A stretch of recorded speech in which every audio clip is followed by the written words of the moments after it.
హిందూ వివాహాల్లో చెప్పేటటువంటి సంస్కృత మంత్రాలన్నీ కూడా మోసాలే అంటూ కొంతమంది హేతువాదులు విమర్శిస్తున్నారు. ముఖ్యంగా పెళ్లిలో సంస్కృతంలో చెప్పే మంత్రాలు అర్థాలు గనక తెలుసుకుంటే చాలా ఇబ్బందులు వస్తాయని, పెళ్లి కుమార్తెని నేరుగా పెళ్లి కొడుక్కి కాకుండా బ్రాహ్మణుడికి ఇచ్చి వివాహం చేసి తర్వాత పెళ్లి కొడుక్కి ఇస్తారనేది ఆ మంత్రాల సారాంశం అంటూ ఒక వీడియో వైరల్ అవుతోంది. ఒకసారి ఆ వీడియో ఏంటో చూద్దాం. ఈ అమ్మాయిని అబ్బాయికి సంకల్పించడం, ఈ అమ్మాయిని అబ్బాయికి ఎట్లా సంకల్పిస్తాడు వాడంటే దేవుని స్వరూపంలో సంకల్పిస్తాడు. లక్ష్మీనారాయణస్య బ్రాహ్మణస్య లక్ష్మీనారాయణ రూపస్య, లక్ష్మీనారాయణ రూపుడైనటువంటి బ్రాహ్మణస్య ఈ బ్రాహ్మణుడికి తదేవ బలం తారాబలం చంద్రబలం కర్ణాటవంగమలయాల జేసేన జాంబవంతే జంబూదీపే భరతవంశే ఇట్లా చదువుకుంటూ వచ్చి ఈ అమ్మాయి అని పేరు చెప్తాడు. ఈ అమ్మాయిని ఈ అబ్బాయికి ఇచ్చి పెళ్లి చేస్తున్నా. ఎవరికి? ఈ అబ్బాయి ఎవరు? ఆడు పెళ్లి చేసుకునేటోడు కాదు. లక్ష్మీనారాయణ రూపస్య బ్రాహ్మణస్య, లక్ష్మీనారాయణ స్వరూపుడైన ఈ బ్రాహ్మణుడికి ఈ అబ్బాయి ద్వారా ఈ అమ్మాయిని పెళ్లి చేస్తున్నా. మదర్థం తత్కన్యాం రుణిధ్వం, మద్దర్థం నా కోసం తత్కన్యాం, ఈ అమ్మాయిని రుణిధ్వం నువ్వు స్వీకరించు స్వాహా అంటావు. ఓకే, మొగుడెవడు? ఇక్కడ పెళ్లి చేసుకుంటుంది ఎవడు? పెళ్లి చేయబడుతున్నది ఎవడు? పెళ్లిలో గాని ఇలా చావులో గాని వాడు చదివే మంత్రం ఏంటంటే, ఒకవేళ బ్రాహ్మడైతే బ్రాహ్మణోనాం, బ్రాహ్మణుడు యొక్క పేరు చేత ఇది పిండం ప్రదానం చేస్తున్నాను. ఒకవేళ క్షత్రియుడైతే క్షత్రియాణం, క్షత్రియుని పేరు మీద చేస్తున్నా అంటాడు. ఒకవేళ వైశ్యుడైతే గుప్తాణం, గుప్తుని పేరు మీద ఈ పిండం ఇస్తున్నా అంటాడు. ఒకవేళ శూద్రుడైతే దాసాణం, దాసుని పేరు మీద, అంటే నీ చేతులతోటే నీతోటి ఒప్పించుకుంటున్నాడు. నువ్వు దాసునివి, బానిసవు. అవును సార్, నేను బానిసను పెడుతున్నా. ఈ దేశంలో జరిగిన ఈ తంతంత మోసం 100 సంవత్సరాల నుంచి జరిగింది. మీరు చూడండి, 7 అడుగులు వేపిస్తాడు అడుగు. ఇదేంతో మొదటి అడుగు ఏమి ఇస్తాడు? ఏమని చెప్తాడు? సోమాయ జనవిదే స్వాహ, సోమాయ ఇగో నీ మొదటి భర్త సోముడు. పొరపాటు నా పిల్లలకు సంస్కృతం తెలిస్తే నేను బతికేం కావాలి? 7 అడుగులు వేపించి 5గురి భర్తలు చూపించి 5వ భర్త నేను చేసి మిగతా 2 అడుగులు ఈ అమ్మాయిని ఈ పిల్లోడి చేత కాపురానికి పంపిస్తున్నా అని చెప్పేసి. అసలు మొదటి భర్త ఎందుకైనా వాడంటే ఇప్పటి వరకు సమాధానం లేదు. అందుకే ఏమంటాం మనం? ఐదో తనం పోయింది అంటాడు. 5వ తనం అంటే ఏంది? అదే 5వ తనం అంటే మొదటి భర్త, 2వ భర్త, 3వ భర్త, 4వ భర్త. వీళ్ళు ఎప్పటికీ భర్తలే. హలో, వీళ్ళు చచ్చిపోయిన భర్తలే, బతుకున్న భర్తలే, భర్తతో సంబంధం లేదు. చివరోడు 5వడు. వీడు 5వడు చచ్చిపోతే 5వ తనం పోయినట్టు, అంటే మిగతా 4 భర్తలు ఉన్నట్టే. ఇంత దుర్మార్గాన్ని ఈ సమాజంలోకి ఎస్టాబ్లిష్ చేసి చొప్పించి దాని వెనకాల్లోకి వెళ్ళి ఆ మంత్ర శ్లోకాల అర్థాన్ని తీసుకుంటే అప్పుడు తెలుస్తుంది దాంట్లో ఉన్నటువంటి భాగవతమే. మనము ఈ సమాజంలో వేసినటువంటి ఈ విషబీజాలను జ్ఞానవంతులుగా ఈ సమాజంలో మళ్ళీ ఏం చేస్తున్నాం? తిరిగి వాటిని ఉడవికేయడం ప్రారంభించాం. కాబట్టి సమాజానికి రివర్షన్ మొదలైంది. ఆ రివర్షన్ ఏ కజరకృష్ణ లాగానో, ఏ శ్రీనివాస్తోనో, లేకపోతే ఏ రాణితోనో ఈ సమాజంలో ప్రారంభమవుతుంది. పాయింట్ ఏంటంటే, ఇక్కడ మనము ప్రాక్టికల్ లైఫ్ లో ఉండాలి. ముఖ్యంగా హేతువాదులం. ఏదైనా చెప్పేటోడు ఉన్నా లేకపోయినా పర్లేదు, కానీ హేతువాది మాత్రం కంపల్సరీ లైఫ్ లో ఉండాల్సిందే. లేకపోతే ప్రజలు నమ్మరు. నేను ఎప్పుడు నాస్తికునని చెప్పలే ఎవరికి, ఎప్పుడు నేను హేతువాదిని ఎవరికి చెప్పలే, చెప్పను కూడా. ఎందుకు చెప్పనంటే నాకు కొన్ని సమస్యలు ఉన్నాయి, నేను చెప్పకూడదు. సో ఇదే అంశానికి సంబంధించి ఈరోజు డిబేట్లో పాల్గొనడానికి ముదిగొండ శంకర్ శర్మ గారు, వేదశాస్త్ర విద్వాన్, పసర్లపాటి శ్రీనివాస బంగారయ్య శర్మ గారు, ఆర్ష విద్యా తపస్వి, Ramesh all India people's science network vice president, doctor Kadiri Krishna Bahujan Sena అధ్యక్షులు మనకు లైవ్లో అందుబాటులో ఉంటారు. ఇందాక మనం చూసిన వీడియోలో ఇదంతా కూడా ఎక్స్ప్లెయిన్ చేసింది డాక్టర్ కదిరి కృష్ణ. సో వారు కూడా కాసేపట్లో జాయిన్ అవుతారు. ముందుగా ముదిగొండ శంకర్ శర్మ గారు, సో మీరు కదిరి కృష్ణ వాయిస్ విన్నారు కదా, పెళ్లిలో మంత్రాలు కానీ మీరు నడిపించే 7 అడుగులు కానీ ఇవన్నీ చూస్తే ఐదో భర్తగా పెళ్లి కొడుకిచ్చి పెళ్లి చేస్తారు, అంతకుముందు 4గురికి ఇచ్చి వివాహం చేస్తారు. ఇది చాలా దారుణం అనేది కదిరి కృష్ణ వాదన. ఒక 2 నిమిషాలు నేను ప్రారంభం చేయాలి. ప్రపంచంలో ఉండే జనాభా మొత్తంలో ఆస్తికులు, నాస్తికులు అని 2 రకాలుగా విభజింపబడతారండి. ఈ ఆస్తికులు అనేవాళ్ళు హిందువుల్లో ఉంటారు, ముస్లింల్లో ఉంటారు, క్రైస్తవుల్లో ఉంటారు. అలానే నాస్తికులు కూడా. ఇది అనాదిగా వస్తున్నటువంటి విషయం. నాస్తికుడు అంటే అర్థం ఏంటంటే పరమేశ్వరుడు, దేవుడు ఉన్నాడు అని కానీ, భవిష్యత్ జన్మ ఉన్నదని కానీ నమ్మనటువంటి వాళ్ళందరూ నాస్తికులు అని అర్థం. ఆస్తికులు అంటే భగవంతుడు ఉన్నాడు, ఆయన యొక్క ఆదేశానుసారము వేదశాస్త్రములను అనుసరించి మనం కర్మకాండ చేసుకోవాలి అని. ఇప్పుడు వచ్చిన చిక్కు ఎట్లా వస్తున్నది అంటే, మేము నాస్తికులం అని స్పష్టంగా చెప్పుకుంటూ ఉన్నటువంటి వారు దీంట్లో ఏదో అర్థాలని పెడర్థాలని మాట్లాడటానికి ప్రయత్నిస్తూ ఉన్నారు. అది పోనీ వారికి ఏదైనా సంస్కృతంలో కానీ దేంట్లో కానీ పాండిత్యం ఉండి మాట్లాడుతున్నారా అనేది కొంచెం సందిగ్ధమైనటువంటి విషయమే. ఇక అసలు విషయంలోకి వస్తాను. వారు మాట్లాడేది సోమో దదద్గంధర్వాజ గంధర్వో దదగ్నయే రయించ పుత్రాగుశ్చాదగ్నిర్మహ్యమథో ఇమాం అనేటువంటి మంత్రాన్ని వారు మనస్సులో పెట్టుకొని ఏదో మాట్లాడారు. అక్కడ ముగ్గురే ఉన్నది, నాలుగో మనిషి కాదు. బ్రాహ్మ వివాహము, ప్రాజాపత్య వివాహము, ఆర్ష వివాహము ఇవన్నీ కూడా బ్రాహ్మణాదులకి ప్రధానంగా చెప్పబడ్డాయి. అలానే గాంధర్వ వివాహము, రాక్షస వివాహము, పైశాచిక వివాహము ఇట్లా అష్టవిధ వివాహాలలో ఇతరులకి క్షత్రియాదులకి చెప్పబడ్డవి కొన్ని వివాహాలున్నాయి. గాంధర్వ వివాహము ఇత్యాదులన్నీ కూడా. ఈ బ్రాహ్మ వివాహం యొక్క పద్ధతిలో కూడా ఆపస్తంభుల వారు ఒక రకముగాను, ఆశ్వలాయన వారు ఒక రకముగాను అనేక రకాలుగా విధాలను అన్నిట్లని కూడా వర్తింపజేశారు. తాళిబొట్టు కట్టిన తరువాత అగ్ని దగ్గర చెప్పబడేటువంటి కార్యక్రమాలలో ఈ పూష అనేటువంటి సూర్య భగవానుడు నా యొక్క భార్యని నాతో పాటు అగ్ని సమీపానికి తీసుకొని వచ్చుగాక అని ఒక మంత్రముతో అక్కడికి ప్రధాన హోమం దగ్గరికి తీసుకొని వస్తాడు భార్యని. ఉభయలు కూర్చుంటారు. వరుడు ఉత్తర భాగాన్ని కూర్చొని మామూలుగా దక్షిణ భాగంలో భార్యను కూర్చోబెడతాడు. అప్పుడు ఆవిడ్ని అభిమంత్రిస్తాడు. ఏమని? సోమో దదద్గంధర్వాజ గంధర్వో దదగ్నయే రయించ పుత్రాగుశ్చాదగ్నిర్మహ్యమథో ఇమా. ఈవిడి పుట్టిన దగ్గర నుండి దేవతల యొక్క అనుగ్రహము వలననే సమస్త జీవులు కూడా జీవిస్తూ ఉన్నారు అని ఆర్ష సంప్రదాయం. ఈవిడని చంద్రుడు సోముడు, విశ్వావసు గంధర్వుడు, తర్వాత అగ్నిముఖావై దేవాహ అని సమస్త దేవతలు కూడా అగ్నిముఖముగానే ఆహుతులు అని తీసుకుంటూ ఉంటారు కనుక పరమ పవిత్రమైనటువంటి అగ్ని ఈ ముగ్గురు కూడా కాపాడుతూ ఉంటారు. ఇప్పుడు ఈనాడు నాకు ఈవిడ భార్య అవుతూ ఉన్నది. ఈ అగ్ని చివరికి నాకు అందిస్తూ ఉన్నటువంటి అగ్నిసాక్షికంగా ఇప్పుడు నేను వివాహం చేసుకుంటున్నా కనుక ఈ అందిస్తూ ఉన్నటువంటి అగ్ని ఎవరైతే ఉన్నాడో రయించ పుత్రాగుశ్చ సంపత్తిని పుత్రులను కూడా ఈవిడ ద్వారా నాకు సంక్రమింప చేయుగాక అని ప్రార్థిస్తున్నాడు. ఇది బ్రాహ్మ వివాహంలో చెప్పబడ్డది. బ్రాహ్మ వివాహంలో అష్టవర్షాత్ భవేత్ కన్య అని చెప్పబడుతూ ఉన్నది. 8వ సంవత్సరం దగ్గర నుంచి 12వ సంవత్సరం వరకు చేయటం అనేది శాస్త్రీయమైంది. అది ఈనాడు చట్టబద్ధం కాదు. శారదా యాక్ట్ వచ్చింది కనుక ఈనాడు రజస్వలానంతరమే వివాహం జరగాలి. అయితే దానికి కూడా ప్రాయశ్చిత్త హోమాలు ఇవన్నీ ఉన్నాయి, ఇవన్నీ చేసుకోవాలి. శాస్త్రీయంగా చేసుకోదలుచుకున్నటువంటి వాళ్ళు చట్టబద్ధత లేదు కనుక ప్రాచీన వివాహాలకి ఎక్కడైనా చేస్తే దానిని కృష్ణ గారు చెప్పిందాన్ని మీరు ఖండిస్తున్నారా? సంపూర్ణంగా వారికి ఆ మంత్రానికి అర్థం తెలియక మాట్లాడుతూ ఉన్నారు. రక్షకులు ఇక్కడ ఎలిమెంటరీ స్కూల్లో ఈయన హెడ్ మాస్టర్గా ఉండి ఆయన రక్షించాడు. హై స్కూల్లో ఆయన చేశాడు, అప్పర్ ప్రైమరీ స్కూల్లో ఆయన చేశాడు, హై స్కూల్లో ఆయన చేశాడు. వీళ్ళందరూ చేశారంటే వీళ్ళందరూ 8 సంవత్సరాల కన్యకి భర్తలైనారనే అర్థం అక్కడ ఏమన్నా ఉందా? కదిరి కృష్ణ లైన్లో ఉన్న వారితో మాట్లాడదాం. కృష్ణ గారు నమస్కారం. మీరు చెప్పిన వీడియో వైరల్ అవుతోంది. మీరు సరిగ్గా సంస్కృత పద్యానికి ఆ మంత్రానికి అర్థం తెలుసు. ఆ మంత్రం ఎక్కడో మీరు చూచారా? ఆ మంత్రార్థాన్ని మీరేమన్నా వ్యాఖ్యానాన్ని చూచారా? స్టూడియోలో నాతో పాటు ముదిగొండ శంకర్ శర్మ గారు ఉన్నారు, వేద శాస్త్ర విద్వాన్, అదేవిధంగా బంగారయ్య శర్మ ఉన్నారు, మన all India people science network నుంచి వైస్ ప్రెసిడెంట్ రమేష్ ఉన్నారు.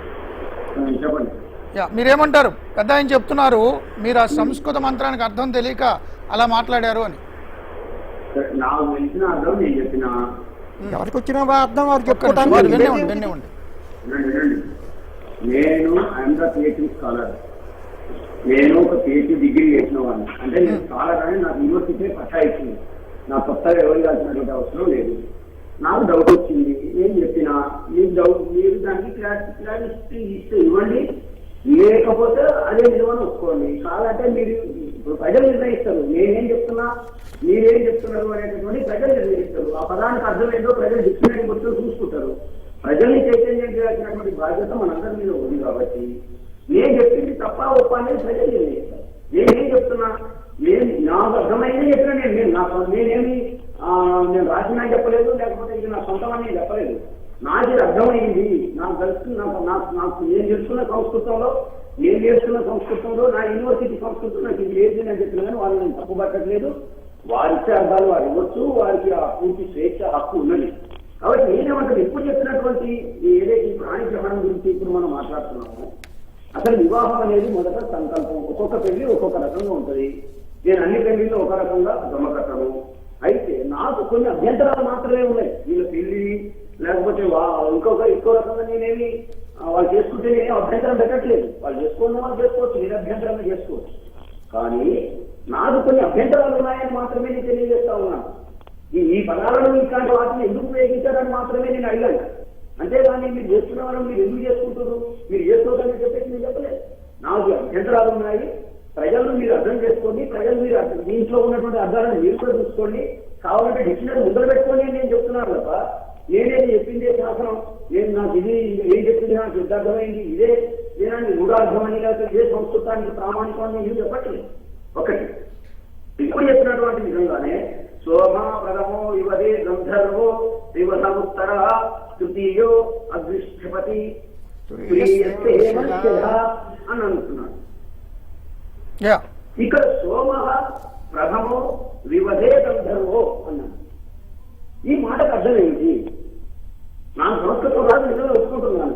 కానీ ఈ సంస్కృతం నేను చదివినప్పుడు దీని అర్థం ఏంటి అని నేను చూసుకోవాల్సి వస్తున్నాను. మీరు పండితుల్లో ఒకటి మీరు చెప్తే చెప్పండి. చంద్రుడు మొదటి బట్టగా ఇక్కడ సోమ అంటే చంద్రుడు, ప్రథమో అంటే చంద్రుడు ప్రథమో వివధే. ఈ మాటకు అర్థం ఏమిటి మీరు చెప్పండి పోని. ఒకటి. రెండోది, ఇప్పుడు సంకల్పం లోపల చెప్పేటప్పుడు మొదటి శ్లోకంలోనే సంకల్పం చేసినటువంటి సందర్భంలోనే బంగారయ్య శర్మ గారికి తెలుసు. బంగారయ్య శర్మ గారు నాకు తెలిసి బంగారయ్య శర్మ గారు లాంటి వాళ్ళు కొంత సంస్కరణవాదులు ఉంటారు. నేను 100% దీన్ని కాదనట్లేదు. కానీ బంగారయ్య శర్మ గారు కూడా ఈ మధ్య వాస్తవాలను కొంచెం దాచిపెట్టి కొంచెం బెదిరించే ప్రయత్నాలు కూడా చేస్తున్నారు అప్పుడప్పుడు మమ్మల్ని. సో వారికి నేను ఇప్పటికైనా చెప్పేది ఏంటంటే, మీలాంటి వాళ్ళు కొంతమంది వాస్తవాలను గ్రహించి ఇప్పటికైనా ఏవైనా ఇందులో తప్పులుండేటటువంటి పరిస్థితి ఉంటే వాటిని సరిదిద్దడము, లేదా అటువంటి ఎవరినైనా అవమానించేటటువంటి పరిస్థితులు ఉంటే అటువంటి వాటిని సరిదిద్దడం అనేటటువంటిది అనివార్యమైనటువంటి విషయం అని చెప్పేసి నేను భావిస్తా ఉన్నాను.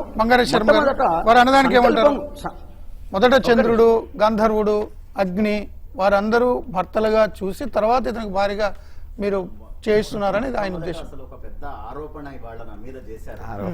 సంస్కారవాదులు అని చెప్తూనే వారిని ఆ వాస్తవాలని నేను దాచిపెట్టి వాళ్ళని బెదిరించేటటువంటి ప్రయత్నం చేస్తున్నా అనే పెద్ద మాట వాడారు. నాకు తెలిసి ఇప్పటిదాకా నేను ఎప్పుడు ఒక వ్యక్తిని బెదిరించే ప్రయత్నం కానీ ఏదో బెదరగొట్టేటటువంటి ప్రయత్నం కానీ ఏనాడు చేయలేదు.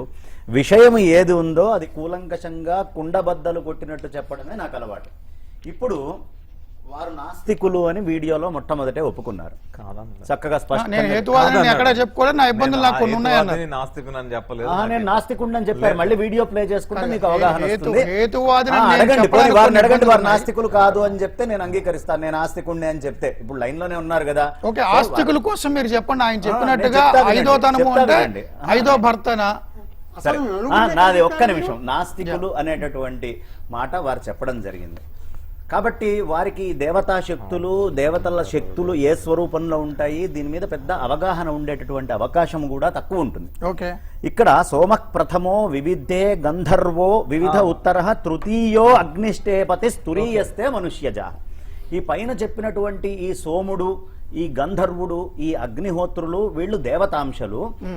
మొట్టమొదట మనిషిగా పుట్టినటువంటి వాళ్లలో ఈమెను వివాహం చేసుకుంటున్న వాడిని నేనే పొందుతున్నాను. మనిషిగా పుట్టి పొందుతున్నటువంటి వాడిని మనుష్యజాగా పుట్టిన వాళ్ళలో నేను మొదటి వాడిని.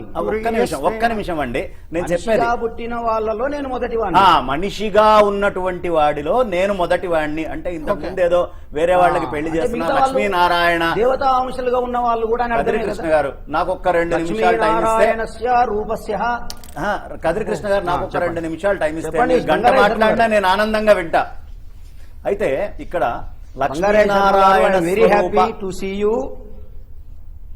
లక్ష్మీనారాయణ స్వరూప వరాయ అనే మాట ఉంది.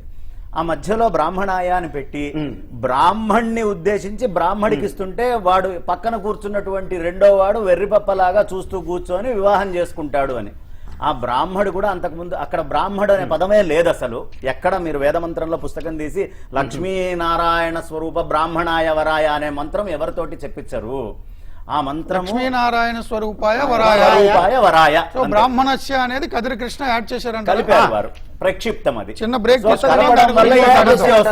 బంగారీ శర్మ గారు. సో ఇప్పుడు ఇక్కడ జరిగింది ఏంటి అంటే, చెప్పేటప్పుడు లేని విషయాలు అందులో చొప్పించి ఆయన చెప్పడము అనేది జరిగింది. సో కాబట్టి అదేదో బ్రాహ్మడికి ఇవ్వటము అనేది కాదు. ఏ బ్రాహ్మడైతే మీరు ఈ మంత్రం చెప్పాడన్నారో ఆయనకు కూడా ఇంకో బ్రాహ్మడే వివాహం చేయించుంటాడు. అప్పుడు కూడా మహావిష్ణు స్వరూప వరాయ అనే వస్తుంది. కాబట్టి ఈ మహావిష్ణు స్వరూప వరాయ అనేటటువంటిది సాక్షాత్తు విష్ణు స్వరూపంగా నీకు దొరికాడయ్యా ఈ అల్లుడు విష్ణు స్వరూపం అంటారని అని.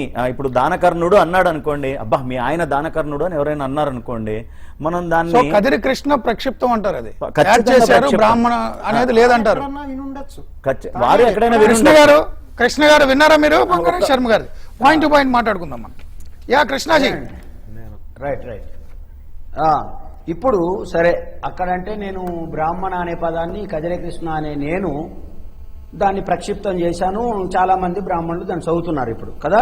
సరే, మొదటిలోనే ఎక్కడైతే మనం వివాహ ప్రక్రియ లోపల ఏం చేస్తున్నాం, గోవింద గోవిందో గోవింద శ్రీ మహా విష్ణోకాజ్ఞాయ ప్రవంతమాన సాధ్య బ్రాహ్మణ ఆద్య బ్రాహ్మణ అని ప్రయోగం ఇక్కడ కూడా కనబడుతుంది మనకు. తర్వాత ద్వితీయ పరార్థే శ్వేతవరా కల్పే వైవస్వతం మన్వంతరే కలియుగే ప్రథమ పాదే జంబూదీపే భరతవంశే భరతఖండే మేరో దక్షిణ దిగ్భాగే శ్రీశైలస్య ఫలాన ప్రదేశం అని చెప్పి ఇంకా ఎక్కడైతే మనం ప్రదేశం అంటే కృష్ణా గోదావరి మధ్యప్రదేశ్ ఇటు చదువుకుంటూ సంవత్సరం ఆ కాలం ఆ మాసం అదంతా చెప్పుకుంటూ వస్తున్నాడు. మరి ఇక్కడ బ్రాహ్మణ అనే పదాన్ని ఎవరు ప్రక్షిప్తం చేశారు? బ్రాహ్మణ పదం చెప్పండి గురుగారు, మీరు చెప్పండి. శ్రీ మహావిష్ణురాజ్ఞయా ప్రవర్తమానస్య అద్య బ్రహ్మణ ద్వితీయ పరార్థే అద్య బ్రహ్మణ. ఈ బ్రహ్మకల్పంలో 50 సంవత్సరాలు గడిచింది. తర్వాత 50వ సంవత్సరంలో పగటి పూట 28 ఈ మన్వంతరంలో గడిచినాయి. 14 మన్వంతరాలు గడిస్తే బ్రహ్మకి ఒక రోజు పగటి పూట అవుతుంది. అద్య బ్రహ్మణ ప్రకృత బ్రహ్మ ద్వితీయ పరార్థే శ్వేతవర అనేటటువంటి పదానికి బ్రహ్మణ ఈ రెండు పదాలకు అద్య బ్రాహ్మణుడు పగటి పూట మన్వంతరాలు అర్ధ మన్వంతరం అని చెప్తున్నారు కదా. అంటే ఎక్కడ బ్రాహ్మణ అనేటటువంటి పదం వచ్చినప్పుడు మేము సపరేట్ అర్థాలు వస్తాయి. కృష్ణ లాంటి వాళ్ళు బ్రాహ్మణ పదాన్ని సరే అద్య బ్రహ్మణ స్వామి ఒక నిమిషం దీనికి ఆన్సర్ చేస్తాను. అరే మొత్తం వినరేంటి మాట్లాడుతున్నారు? ఇంతసేపు వాళ్ళు మాట్లాడితే నేను విన్నా కదా. ఆయన వెర్షన్ ఇందాం, బయట ఉన్నారు కదా స్టూడియో బయట. కదిరి కృష్ణ గారు చెప్పుకుందాం. ఈ పాయింట్ నేను ముగించేయచ్చు. యాక్చువల్ గా నాకు ఇలా చాలా పని ఉంది గురుగారు. చెప్పండి. మూర్తి గారు వచ్చి కూర్చున్నాం. చాలా రిక్వెస్ట్ చేశాను, రిక్వెస్ట్ చేశాను. కృష్ణ గారు ప్లీజ్ మన సబ్జెక్ట్ లోకి గౌరవించి మీ దగ్గరకు వచ్చాను. సబ్జెక్ట్ లోకి వెళ్ళిపోదాం. నేనేమంటున్నానంటే ఒకవేళ సరే నేనేమంటున్నా అదంతా బాగానే ఉంది, అక్కడ అర్ధకల్పం సరే బాగుంది. ఇంకేమంటున్నాను ఇక్కడ చూడండి, మనకు అక్కడ సమస్త దేవత బ్రాహ్మణ హరిహర సన్నిధౌ. ఇక్కడ బ్రాహ్మణ ఎవరు ప్రక్షిప్తం చేశారు? బ్రాహ్మణ అనేటటువంటి పదాన్ని ఒక చోట కాదు అనేక రకాలైనటువంటి చోట ప్రక్షిప్తం చేస్తే అన్నిట్లో నేనే ప్రక్షిప్తం చేసి ఉండాలి. సరే అక్కడ అద్య బ్రాహ్మణ అన్నప్పుడు సరే మీరు అనుకుంటున్నటువంటి ఆ కల్పము అదంతా ఒక 20 సంవత్సరాలు పగటి పూట ఇవన్నీ వచ్చినాయి అనుకున్నాం. మరి ఇక్కడ ఎవరు చెప్తున్నారు? సమస్త దేవత బ్రాహ్మణ హరిహర సన్నిధౌ. చాలా అద్భుతంగా ఇక్కడ బ్రాహ్మణ అనేటటువంటి ఆయన సన్నిధి లోపల జరుగుతున్నటువంటిది. అదే శ్లోకం లోపల కిందికి వచ్చి మనం కనుక చూసినట్లయితే కరిష్యమాణార్థంగత్వేన తదధౌ శుద్ధ్యర్థం అంగశుద్ధ్యర్థం అనేటటువంటి పదం కూడా ఇక్కడ ప్రయోగించబడింది. ఏ అంగం శుద్ధ్యర్థం చేస్తున్నాం మనము? దేనికోసం చేస్తున్నాం ఇక్కడ? సరే అక్కడ ఉన్నటువంటి వాడు కూర్చున్నవాడు వరుడు బ్రాహ్మణుడైతే చదివేవాడు బ్రాహ్మణుడైతే సరిపోతుంది. మరి అక్కడ కూర్చున్నవాడు ఒకవేళ శూద్రుడైతే వాడికి ఇదే సరే సంకల్పం. అక్కడ వదిలేద్దాం. ఇదే సంకల్పం. ఇంకా చాలా ఎవరైనా చోట్ల బ్రహ్మాండం చేయండి. ఇదే సంకల్పం. సాలంకార కన్యాం ద్విజతే ద్విజతే దాస్యాం ద్విజతే దాస్యాం. ద్విజతే ఇక్కడ ఉన్నటువంటి ద్విజ అనేటటువంటి పదానికి అర్థం ఏమిటి? దీన్ని ఎవరు ఇక్కడ లేదండి ప్రక్షిప్తం ఎక్కడ. చేశారు? ద్విజతే అనే పదం లేదు. వాళ్ళే ఒప్పుకున్నారు. ప్రపంచంలో ఉండదు. కాదు, ఇక్కడ సబ్జెక్ట్ ఏంటంటే సబ్జెక్ట్ వాళ్ళే కృష్ణ గారు ఒప్పుకుంటున్నారు. కృష్ణ గారు ఇష్టం వచ్చినట్టు ఏదో కృష్ణ గారు ఇదంతా మీరు ఒక్క వివాహం. నిమిషం క్రాస్ టాక్ వద్దు. కృష్ణ గారు, మీరు రిలీజ్ చేసిన వీడియోలో అంటే మీరు మాట్లాడి బయటకు వచ్చిన వైరల్ అయిన వీడియోలో మీరు చెప్పిన దాన్ని బట్టి పెళ్లి కుమారుడికి నేరుగా పెళ్లి కుమార్తెను కాకుండా ముగ్గురికి నలుగురికి ఇచ్చి బ్రాహ్మణులకి ఇచ్చి ఐదో వాడిగా నీకు పెళ్లి చేస్తారు, సో ఐదో తనం అంటే అదే అని మీరు ఆయన చెప్పుకొచ్చారు. చెప్పుకున్నాడు కదా. ఇప్పుడు మీరేమంటారంటే వాళ్ళే ఏం చెప్పారు? అది భర్త కాదు, మనుషులలో భర్త కాదు, పుట్టిన రక్షించడం వాళ్ళలో. కోసం మాత్రమే వాళ్ళని అలాగ అంటారు. మనుషుడిగా జన్మించిన ఇక వాళ్ళు వాళ్ళని అదే నేనే అంటారు పెళ్లి కదా. చేసుకున్నాను వాళ్ళు అదే అన్నది అంటారు వాదన. కదా మరి. మంత్రంలో ఉన్నది అదే. మనుషుల్లో పుట్టిన వాడిని నేను మొదటి వాడిని అంటే వాళ్ళు దేవతలు అన్నట్టే కదా. దేవతలు మిగతా వాళ్ళు దేవతలు ఉన్నారు అన్నట్టే కదా అర్థం. ఓకే, రమేష్ గారు ఇప్పుడు దేవతలు ఇక్కడ సార్ మీరు మొదటి వాడిని నేను పెళ్లి ఇక్కడ చేసుకున్నాను అంటే మిగతా ఒక్క నలుగురు ఏం నిమిషం అండి. చేసినట్టు? ఇప్పుడు వీరు ధ్రువంతే చెప్పింది రాజావరుణో ఒక్క నిమిషం కృష్ణ గారు ధ్రువందేవో బృహస్పతి కృష్ణ గారు ఇంద్రాగ్నిచ్చ. కృష్ణ గారు ఒక్క నిమిషం. చెప్పండి సార్. ఇక్కడ వీరు చెప్పింది చెప్పండి ఒకటి విన్నాము, కృష్ణ గారు చెప్పింది ఒకటి విన్నాము. ఇప్పుడు వీరేమో అట్లా లేదు, అర్థం వేరే అని చెప్తున్నారు. రకరకాల అర్థాలు రకరకాల వాళ్ళు చెప్తున్నారు. ఎవరు చెప్పినా దానికి అర్థం చెప్పింది బ్రాహ్మణులే ఈ దేశంలో ఇప్పటిదాకా చెప్పుకుంటూ వచ్చారు. వాళ్ళు చెప్పిందే నడుస్తోంది. ఇంకా మిగతా మెజారిటీ ప్రజలు మాట వాళ్ళు వినడానికి కూడా సిద్ధంగా లేరు. ఇక్కడ వాళ్ళు చెప్పిందే చూద్దాం. వెబ్సైట్లో తెలుగు భారత్ ప్రపంచ ఆధ్యాత్మిక తెలుగు వారధి అనే పత్రిక. ఈ పత్రిక రాసిన అర్థం నేను చెప్తాను. సోమప్రథమో వివిధే గంధర్వో వివిధ ఉత్తరః తృతీయాగ్నిష్టే పతి తురీయప్తే మనుష్యచౌ. దీని అర్థం, అన్ని వివాహ సమయంలో వరుడు స్త్రీతో అంటాడు. అంటే నిన్ను ప్రారంభ కాలంలో సోముడు, తర్వాత గంధర్వుడు, ఆ తర్వాత అగ్ని ఏలారు. ఇక నాలుగో వానిగా నేను నిన్ను ఏలుతాను. ఇంకొక పాయింట్ మిస్ ఒక్క అయ్యింది నిమిషం. చూడండి. నేను మొత్తం యాస్టీస్ చదువుతున్నా, మీకు కావాలంటే చూపెడతా, మళ్ళీ మీరే చదువుదురు అని అర్థము. అమ్మాయి పుట్టిన వెంటనే తన ఆలనా పాలన చూడవలసిన సోముడు ఎన్నిసార్లు చూసినా చంద్రుడు ఎంత ఆకర్షణీయంగా ఉంటాడో అలానే పసిపాపం చూసినప్పుడు కూడా అదే భావన కలగడానికి కారణం చంద్రుని పాలన. కొంత వయసు వచ్చాక గంధర్వునికి ఇచ్చేసి చంద్రుడు వెళ్ళిపోతాడు. ఇప్పుడు ఆమెను చంద్రుని సాక్షిగా గంధర్వుడు స్వీకరించాడు. లావణ్యవాన్ గంధర్వ అన్నట్టు గంధర్వుడు ఆమెలో అందాన్ని ప్రవేశపెడతాడు. గంధర్వులు గానప్రియులు కనుక అందమైన కంఠాన్ని లేదా సంగీతాన్ని ఇష్టపడే మనసుని ఇస్తాడు. అలా అందాన్ని చందనాన్ని ఇచ్చేసి నా పని అయిపోయింది ఇక నీదే పూచి అని కన్యని అగ్నికి అప్పచెప్పి గంధర్వుడు వెళ్ళిపోతాడు. ఇప్పుడు ఆమెను గంధర్వుని సాక్షిగా అగ్ని స్వీకరించాడు. అగ్నిర్వై కామకారకః అన్నట్టు అగ్ని ఆమె శరీరంలోకి కామగుణాన్ని ప్రవేశపెడతాడు. ఇలా ఒక కన్య చంద్రుని ద్వారా ఆకర్షణని, గంధర్వుని ద్వారా లావణ్యతని, అగ్ని ద్వారా కామగుణాన్ని పొందుతుంది. ఇక ఆమె వివాహానికి యోగ్యురాలని భావించిన అగ్ని ఆమెను వేరొకరికి ఇచ్చి తను వెళ్ళాలి కనుక కళ్యాణ సమయంలో ఆమెను నరునికి ఇస్తాడు. ఇలా ఆమె అగ్ని సాక్షిగా.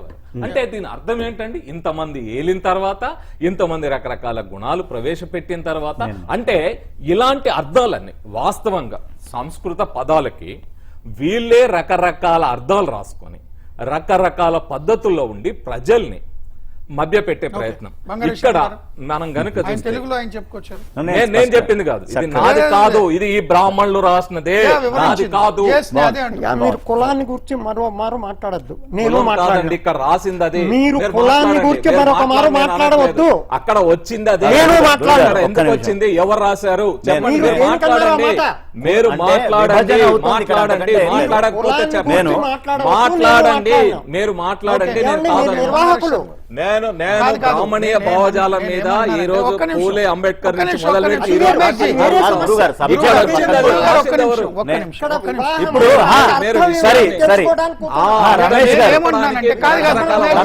పూజలు పెళ్లిళ్ళు చేసే వాళ్ళు రమేష్ గారు మీరు ఇప్పుడు నేను ఇక్కడ వినండి స్వామి, రమేష్ గారు నా మాట ఒక్కసారి వినండి.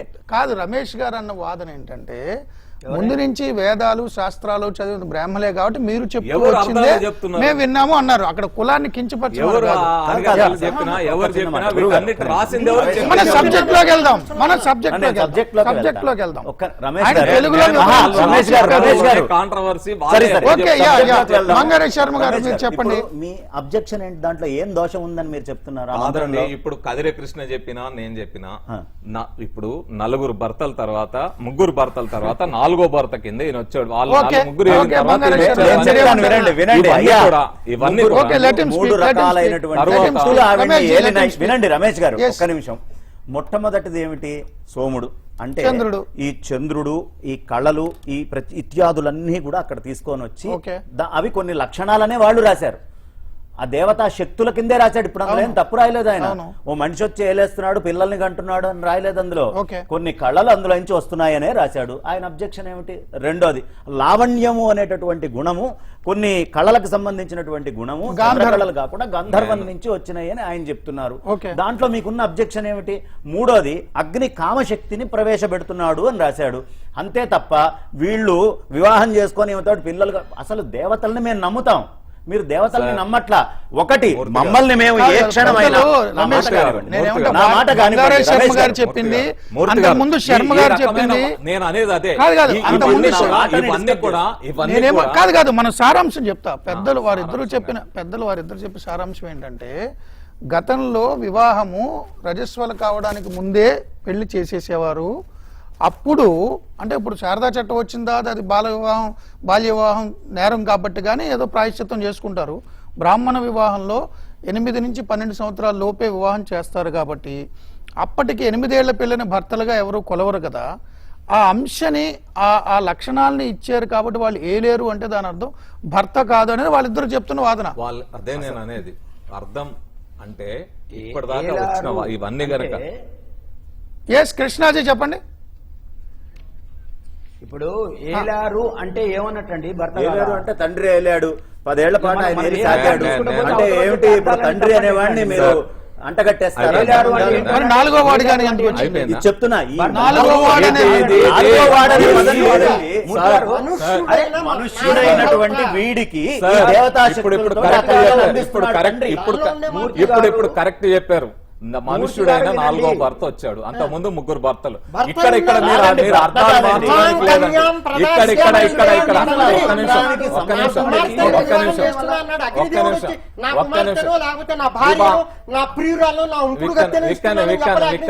ఇక్కడ మాం కన్యాం, నా కూతురుని ఇస్తున్నాను. ఈ మూడు శక్తులతో కూతుర్ని. సో కన్యని ఇస్తున్నా అన్నాడు తప్ప ఆల్రెడీ వివాహం అయిన అమ్మాయిని ఇస్తున్నాను అనలేదంట. ఒక్క నిమిషం గురుగారు శర్మ గారు, సో 4వ భర్తగా అనే మంత్రం ఎందుకు వచ్చింది? వాళ్ళు ముగ్గురు భర్తలు కాదు, లేదంటే వాళ్ళు ఏదో ఏలేరని ఏదో అర్థం చెప్పినా కానీ అది రమేష్ గారి ప్రశ్న. సోమో దదద్గంధర్వాయ గంధర్వో దదగ్నయే రయించ పుత్రాగుశ్చాదగ్నిర్మహ్యమథో ఇమాం అని చెప్పిన తర్వాత ఈ మంత్రానికి అర్థం ఇందాకనే చెప్పుకున్నాం. తర్వాత పాణిగ్రహణం అనేది అక్కడ జరుగుతుందండి. గృభ్ణామి తే సుప్రజాస్త్వాయ హస్తమ్మయాపత్య జరదష్టిర్యథాసహ. నీ యొక్క హస్తాన్ని నేను పట్టుకుంటూ ఉన్నాను. ఈ పాణిగ్రహణం అనేది నీవు ముసల్దాని అయ్యేంత వరకు ఈ చేతిని నేను వదలను సుమా అని అతడు చెప్తూ ఉన్నాడు. తర్వాత ఇవే మంత్రములను సోముడు, గంధర్వుడు, అగ్నిదేవుడు ఆవిడకి ఇంతకాలం రక్షకులుగా ఉన్నారు. ఇప్పుడు పతినిగా నన్ను ఏర్పరిచారు. ఈ పతిగా ఉన్నప్పుడు నాకు సంపత్తితో సహా సంతానాన్ని కూడా అగ్నిహోత్రుడమైనటువంటి నీవు నాకు ఇవ్వవలసింది అని ప్రార్థిస్తాడు. ఇక్కడ ఈ దేవతలందరూ ఆవిడకి భర్తలే కనుక అయినట్లయితే పాలకులు అన్నంత మాత్రాన బాల్యంలో తండ్రి రక్షిస్తాడు, మరి యవ్వనంలో భర్త రక్షిస్తాడు, వార్ధక్యంలో పుత్రులు రక్షిస్తారు అని అంటే అందరినీ సమానమైన దృష్టితో చెప్పడానికి వీల్లేదండి. ఆ రక్షణ వేరు, ఈ రక్షణ వేరు. రక్షణ అనేది అందరికీ సమానమే. అలానే దేవతలు రక్షించనిది ఆర్షధర్మ ప్రకారం ఏ జీవి కూడా సక్రమంగా జీవించలేదు. వారందరి యొక్క అనుగ్రహం ఉండాలి కనుక వాళ్ళందరినీ గూర్చి హోమాదులన్నీ చేయటం అయింది. అయితే ఇప్పుడు అలా కాక ఈ హోమం చేసేటప్పుడు వచ్చేటువంటి ఒక మంత్రం, సుప్రసిద్ధమైన మంత్రం, ఇది ఆశీర్వచనంలో చెప్తారు. త్వష్టా జాయామ జనయతు త్వష్టాస్యై త్వాం పతిం త్వష్టా సహస్రమాయుషి దీర్ఘమాయు కృణోతు వాన్ స్వాహ. ప్రవేశ హోమంలో 8వ మంత్రంగా ఇది హోమం చేస్తారు. త్వష్ట అనేటువంటి ప్రజాపతి నీకు భార్యని ఏర్పరిచాడు. త్వష్టాస్యై త్వాం పతిం, ఆ త్వష్ట ప్రజాపతి నిన్ను పతినిగా కూడా ఏర్పరిచాడు. ఆవిడ్ని భార్యగాను నిన్ను భర్తగాను ఆ త్వష్ట ప్రజాపతి ఏర్పరిచాడు అని మంత్రం. అంత మాత్రం చేత త్వష్ట ప్రజాపతి కన్నాడు అని అర్థం కాదు. కన్నవాళ్ళు ఈ తల్లిదండ్రులు, వీళ్ళ యొక్క గోత్రనామాలు, వాళ్ళ యొక్క గోత్రనామాల్ని చెప్పి ఇక్కడ వివాహ సంకల్పం జరుగుతున్నది. చతుర్థ వివాహాఖ్యం కర్మ కరిష్యే అని ఇక్కడ చేయటంలే. వివాహానికి సంకల్పం ఈ తల్లిదండ్రులు చేస్తూ ఉన్నారు. మా గోత్రానికి సంబంధించినటువంటి ఈ పిల్లని నీకు మహావిష్ణు స్వరూపుడు అయినటువంటి వరుడమైనటువంటి నీ కొరకు ఇస్తున్నాము అని చెప్తున్నారు. వెనకటి రోజుల్లో 8వ సంవత్సరం పిల్ల, 10వ సంవత్సరం పిల్ల, ఆ పిల్లలకి చేస్తూ ఉన్నటువంటి వివాహాల్లో వచ్చేటువంటి ఇవి. అన్నప్పుడు మనం ఎండాకాలంలో బాగా ఎండ దెబ్బ కొట్టి ఎక్కడికైనా వస్తే మంచినీళ్ళు తాగండి అని అంటే, అబ్బాయి ఎండలో చచ్చిపోయి ఇచ్చాను అని అన్నాడు. చచ్చిపోయి ఇచ్చాను అని అనగానే వాడు చచ్చిపోయిన వాడు మాట్లాడుతున్నట్ట మన అర్థం. చచ్చిపోయినాను అనే దానికి లాక్షణిక అర్థం చెప్పుకోవాలి. చనిపోయినప్పుడు ఎంతటి బాధ కలుగుతుందో అంతటి బాధ నాకు కలిగింది అని చెప్పటం దానికి తాత్పర్యం.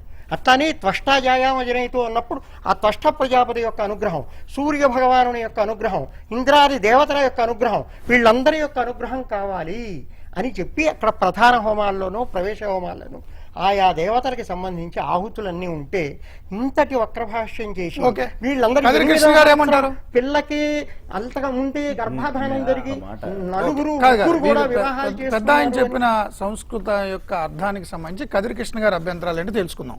మళ్ళీ నేను బంగారేశ్వరం గారి దగ్గరకు వస్తా. కృష్ణ గారు, ఓకే, అదే ఇప్పుడు ఎట్లుంటుందంటే మీరేమో మా పిలుస్తారు, కూర్చోబెడతారు, మాట్లాడనియరు, చెప్పేది విననీయరు, అవతల వాళ్ళు ఏదో మాట్లాడుతుంటారు, అంత గందరగోళం, అర్థం పర్థం లేని చర్చ, దీనికో గందరగోళం. నేనేమంటున్నా అంటే ఏలారు అనే మాటకు ఇప్పుడు ఆయన వాడు చెప్తున్నది ఏంటంటే ఏలారంటే ఏలారంటే కాదండి, అది చచ్చాను అనే పదంతో సమానం. సరే, అది వదిలేద్దాం. ఇప్పుడు మాంగళ్య తంతునానేనా మమ జీవన హేతునా కంటే బధ్నామి సుభగే. ఈ 3 ప్రశ్నలు ఉన్నాయి, నాకు ఎక్కువ వద్దు. ఈ 3 ప్రశ్నలకు సమాధానం చెప్పాలి. సుభగే అంటే ఏంది? ఒకటి వినండి. సుభగే అనే మాటకు అర్థం ఏంది? భగ అంటే భగము కాదు అని ఇక్కడ అనుకుంటే మంచిదే. మన పెళ్లి అంటే పెళ్లి కూడా కాదు, చేస్తున్నామంటే చేస్తుండడం కూడా కాదు, మాంగళ్యం కట్టడం అంటే మాంగళ్యం కట్టడం కూడా కాదు. రైట్. ఏకమిషే విష్ణుస్వాన్వేతు ద్వే ఊర్ధ్వే విష్ణుస్వాన్వేతు త్రీని వ్రతాయ, అట్లా చెప్పుకుంటూ వచ్చి సప్తభ్యో హోత్రాభ్యో విష్ణుస్వాన్వేతు హోతాభ్యో సప్తాభ్యో హోత్రాభ్యో. ఈ హోత్రాభ్యో అనే మాటకు అర్థం ఏమిటి? ఈ హోత్రాభ్యులు ఎవరు? ఈ హోతస్ ఇచ్చినటువంటి వాళ్ళు ఎవరు? ఈ హోమం చేసినటువంటి వాళ్ళు ఎవరు? ఎందుకు వీళ్ళు 7గురిని ఇవ్వాల్సినటువంటి పరిస్థితి వచ్చింది? ఇదొక 2వ ప్రశ్న. 3వ ప్రశ్న, నిజంగానే వీళ్ళు చెప్తున్నట్టుగా పెళ్లి కాదు, లేకపోతే ఏలింది ఏలుడు కాదు, భర్తలు కాదు అనుకుంటే శాతమస్యాముహ మామస్మి త్వాం త్వైరహం పృథ్వీ త్వగుం. సరే అన్నాడు ఇప్పుడే. త్వగుం రేతో హగం రేతో భృత్య మనోహమస్మి. ఇక రేతో అనే మాటకు అర్థం ఏమిటి? రేతస్సు అనేటటువంటిది ఎందుకు ఇస్తున్నాడు? ఎవరు పైనుంచి వస్తున్నారు, ఎవరు కింది నుంచి వస్తున్నారు? వీళ్ళు ఇక్కడ రేతస్సు వదలనట్ట? అసలు రేతస్సు అనే పదం లాక్షణికమా, లేతస్సు అనేటటువంటి పదం భౌతికమా? 3వ ప్రశ్న, అగ్ని ప్రదక్షిణ చేసేటప్పుడు వీళ్ళు ఇస్తున్నటువంటి మంత్రం ఏదైతే ఉన్నదో, సోమాయ జన విదే స్వాహ, గంధర్వాయ జన విదే స్వాహ, అగ్నియే జన విదే స్వాహ. ఇక్కడ ఈ సోముడు గాని, గంధర్వుడు గాని, అగ్ని గాని వీళ్ళు ముగ్గురు హవిస్సునిస్తున్నాడు. ఎవరైతే వరుడు ఉన్నాడు, వీళ్ళకి ఎందుకు హవిస్సునిస్తున్నాడు? వాళ్ళు పొందిండ్రని ఇస్తున్నాడా? అక్కడంటే ఏలారు అన్నాడు, ఇక్కడ పొందిండ్రు అనేటటువంటి మాట ఎందుకు వచ్చింది? వాళ్ళు ఎందుకు పొందాల్సినటువంటి పరిస్థితి వచ్చింది? ఈ 3 ప్రశ్నలకు కనుక సమాధానం ఎరకబట్టగలిగితే మంత్రాల్లో వీళ్ళు చేస్తున్నటువంటి అన్నింటిలో మనకు అర్థమైపోతుంది. కృష్ణ గారి 3ంటికి సమాధానం రాబట్టే ప్రయత్నం చేద్దాం. సమాధానం అంటే వాళ్ళకి దోషిన సమాధానం చెప్తారు, అది అయిపోతుంది. కృష్ణ గారు, మనం 10:30 వరకు కూడా ఉందాం, నో ప్రాబ్లం. వాళ్ళు ఏం చెప్తారో మీరు విని మళ్ళీ మీ అభ్యంతరాలు చెప్పారు. నాకు వేరే పని ఉంది. మీరు వేసిన ప్రశ్నలకి వాళ్ళ నుంచి ఆన్సర్స్ రాబడదా ఉంటున్నా. ఇంకే వస్తుంది కదా, అదే ఆన్సర్ వస్తుంది. మాకు తెలియదు. దాంట్లో వారికి వచ్చిన సందేహం నాకు అక్కర్లే. శుభగే అంటే దాన్ని ఏదో ఒక భూతార్థంగా మాట్లాడటానికి ప్రయత్నించారు. భగ శబ్దం ఉంది కనుక భగినీహస్త భగినీహస్త భోజనం అంటే ఒకే తల్లి యొక్క కుమారుళ్ళు చెల్లెళ్ళు కనుక వాళ్ళని భగిని అని పిలవటం అనేది సంస్కృతంలో ఉన్నటువంటి పదం.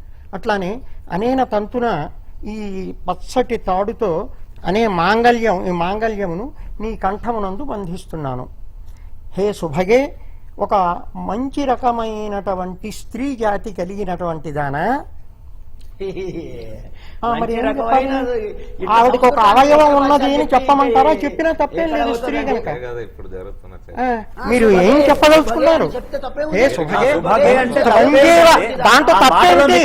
దాంట్లో మీకు తప్పేంటో చెప్పండి. త్వంజీవ శరదాం శతం, నీవు 100 సంవత్సరాలు జీవించు అంటే నీవు 100 సంవత్సరాలు జీవించాలంటే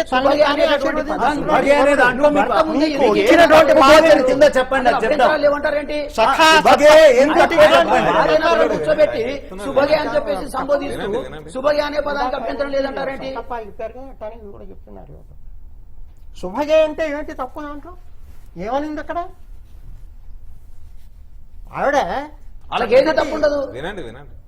చెప్పండి చెప్పండి, దాంట్లో ఉన్న భూతి ఏమిటో చెప్పండి, తప్పేమిటో చెప్పండి. చెప్తారు కృష్ణ గారు. ఇప్పుడు కాబోయే భర్తను ఎదురుగా కూర్చోబెట్టి సుభగే అంటే మంచి భగము భర్తేనండి ఈ మాట మాట్లాడేది. ఏంటి అసలు అర్థం? అది ఈ తంతు భగ అనే మాటకు అర్థమైంది. అనేన తంతున మాంగళ్యం మమ జీవన హేతున అనేన భగము భగము భగంద్రము బ్రాహ్మడు చెప్పట్లేదు, పెళ్లి కొడుకే చెప్తున్నాడు, భర్త చెప్తున్నాడు. బ్రహ్మరంధ్రము గలదానా, శిరస్సు మీద బ్రహ్మరంధ్రం ఉంటుంది, జీలకర్ర బెల్లం పెడతారు, శిరస్సు మీద ఇక్కడ బ్రహ్మరంధ్రం ఉంటుంది. శుభగే బ్రహ్మాండమైనటువంటి బ్రహ్మస్థానము బ్రహ్మరంధ్రము కలిగినటువంటి దానా, మంచి మేధాశక్తి కలిగిన దానా. చెప్పండి ఏమిటి తప్పు? మీకు కనిపించింది తప్పేంటో చెప్పండి. చాలా అద్భుతం, అసలు అందులో ఏం తప్పులేదు. మీరు చెప్పండి మీకు ఏం తప్పు అర్థమైందో, మాకు ఇప్పటికి కాలేదు. నాకు చెప్పండి. ఓకే, తర్వాత ఆయన అన్నారు హోతాభ్య ఏంటని, రేతో ఏంటని, 3 ప్రశ్నలు చెప్పండి. యా, హోత్రాభ్యాయ ఏంది, రేతస్ అంటే ఏంది? హోత్రాభ్య రేతో చెప్పండి. అదేనండి, అక్కడి నుంచి రావాలి. సప్తపది అంటారు దీన్ని. అవును, రైట్. ఆవిడ్ని ఒక్కొక్క అడుగు వేయిస్తాడు భర్త. ఏకమిషే విష్ణుస్వాన్, సంపూర్ణమైనటువంటి అన్న సమృద్ధి కొరకు విష్ణుదేవుడు నిన్ను ఈ అడుగు వేయిస్తూ ఉన్నాడు. విష్ణుస్వాన్ వేతు, మంచి బలము కొరకు. 3D వ్రతాయ, సమస్త వ్రతములను చేయుట కొరకు నిన్ను విష్ణువు అందిస్తూ ఉన్నాడు. చత్వారి మాయోభవాయ పంచపశుభ్య షడ్ల, ఇప్పుడు సప్తభ్యోహోత్రాభ్యో విష్ణుస్వాన్వేతు. హోతలు అనేటువంటి సంజ్ఞ యజ్ఞయాగాది క్రతువులకు సంబంధించినవి. దాంట్లో 9 మంది అచ్చావాకుడితో సహా ఉన్నటువంటి వాళ్ళు 9 మంది ఉన్నారు. ఆ 9 మందితో కలిసి యజ్ఞయాగాది క్రతువులు చెయ్యాలి కనుక అలాంటి మంచి ఋత్విక్కులు మాకు కలిగేటట్లుగా చేయమని హరదత్తాది భాష్యాల్లో సుస్పష్టంగా ఉన్నది. దాంట్లో ఇది అంటే వేరే మీనింగ్. హోత అనే హోతృగణము, ఔద్గాతృగణము, అధ్వరగణము, యజ్ఞం కోసం వాడే యజ్ఞంలో 4 గణాలు ఉంటాయి. ఒక్కొక్క గణానికి నలుగురు ఉంటారు. దాంట్లో 3 అసిస్టెంట్లు, ఒక ఆయన ప్రధానుడు అట్లా ఉంటారు. 4 16 మంది అయితే గానీ ఒక యజ్ఞం కాదు. ఈ దీంట్లో ప్రధానమైనటువంటి వాళ్ళు 7 ఉంటారు. ఈ 7 యొక్క సమృద్ధి కూడా కలుగుగాక. ఎలాగైతే 3 వ్రతాయ విష్ణుస్వాన్వేతు అని చెప్పబడి అంటే దీంట్లో పుస్తకం తీసుకొచ్చానండి నేను. రేతో గురించి ఆయన కన్ఫ్యూజ్. తర్వాత ఇంకా చివరి ప్రశ్న కూడా నేను సమాధానం అదే చెప్తున్నాను. చివరి పదానికి వెనకటి రోజుల్లో ఆడవాళ్ళని అణగదొక్కుతుండే వాళ్ళనే మాట అనేవాళ్ళు. అది చాలా పొరపాటు మాట. ఈ సప్తపది అయిన తర్వాత చెప్తాడు వరుడు, సఖా సప్తపదా భవ సఖాయౌ సప్తపదా బభూవ. మనం 7 అడుగులు కలిసి నడిచాము కనుక మన ఇద్దరము స్నేహితులమై ఉన్నాము. సమయావ సంకల్పావహై, మన ఇద్దరము కలిసి ఏ విషయంలోనైనా ఆలోచిస్తున్నాను. సంప్రియౌ రోజిష్ణు సుమనస్యమాను, చక్కటి మనస్సులు కలిగి మనము ప్రేమతో మనం ఉభయం ఉందురుగాక అని చెప్తూ వరుసగా కనికి ఏమంటాయంటే, నేను రుక్కునైతే నీవు రుక్కు అయితే నేను సామనైతానంటాడు. అంటే రుంమంత్రం మీద సామగానం జరుగుతుందండి. అంటే రుంమంత్రం క్లుప్తంగా ఉంటే దాని మీద పైన సామగానం ఎట్లా అయితే ఉంటుందో అలానే నేను మనస్సునైతే నువ్వు వాగ్రూపంగా ఉండుగాక, రేతో అలానే నీవు పృథివీ రూపంగా ఉంటే నేను జులోకంగా ఉంటాను అని చెప్తూ నువ్వు రేతస్సును అసలు వివాహానికి సంకల్పం ఏంటండి? ధర్మ ప్రజా సంపత్యర్థం స్త్రీయముత్వ ఆవాభ్యాం కర్మాణి కర్తవ్యాని ప్రజాశ్చ నేను వెకిలగా నవ్వగలను. ప్రజాశ్చ ఉత్పాదయితవ్యా అని సంకల్పం. అంటే ధర్మకార్యములు చేయటానికి సత్సంతానాన్ని స్వేచ్ఛగా ఎట్లా పడితే ఎట్లా కాకుండా సత్సంతానాన్ని కనటానికి వివాహం అనేది అక్కడ చెప్పబడి ఉన్నది. కనుక ఇప్పుడు నేను ముగిచేస్తున్నా కనుక నేను నీ యందు సత్సంతానాన్ని కనాలి కనుక రేతస్సును విడిచేవాడిని నేను, రేతస్సును పొందేదానివి నీవు అని ఆ మంత్రం యొక్క అర్థం. దీంట్లో ఏమన్నా గూడని విషయాలు ఏమన్నా ఉంటే సెలవు ఇవ్వచ్చు. మొత్తం చర్చలో వీరికి ఎన్ని రకాలుగా మాదానికి చెప్పాలో అన్ని రకాలుగా చెప్తారు. మొత్తం మీరు మ్యారేజ్ చూడండి, మొత్తం వివాహ ప్రక్రియ చూడండి, ఖచ్చితంగా అది స్త్రీ పురుషాధిపత్య భావజాలం కనపడుతుంది. ఒక్క నిమిషం మాట్లాడొద్దా? ఇద్దరు చెప్పండి, అది కూడా వింటా అంటున్నా. నన్ను మీరే చెప్పండి. ఆగండి.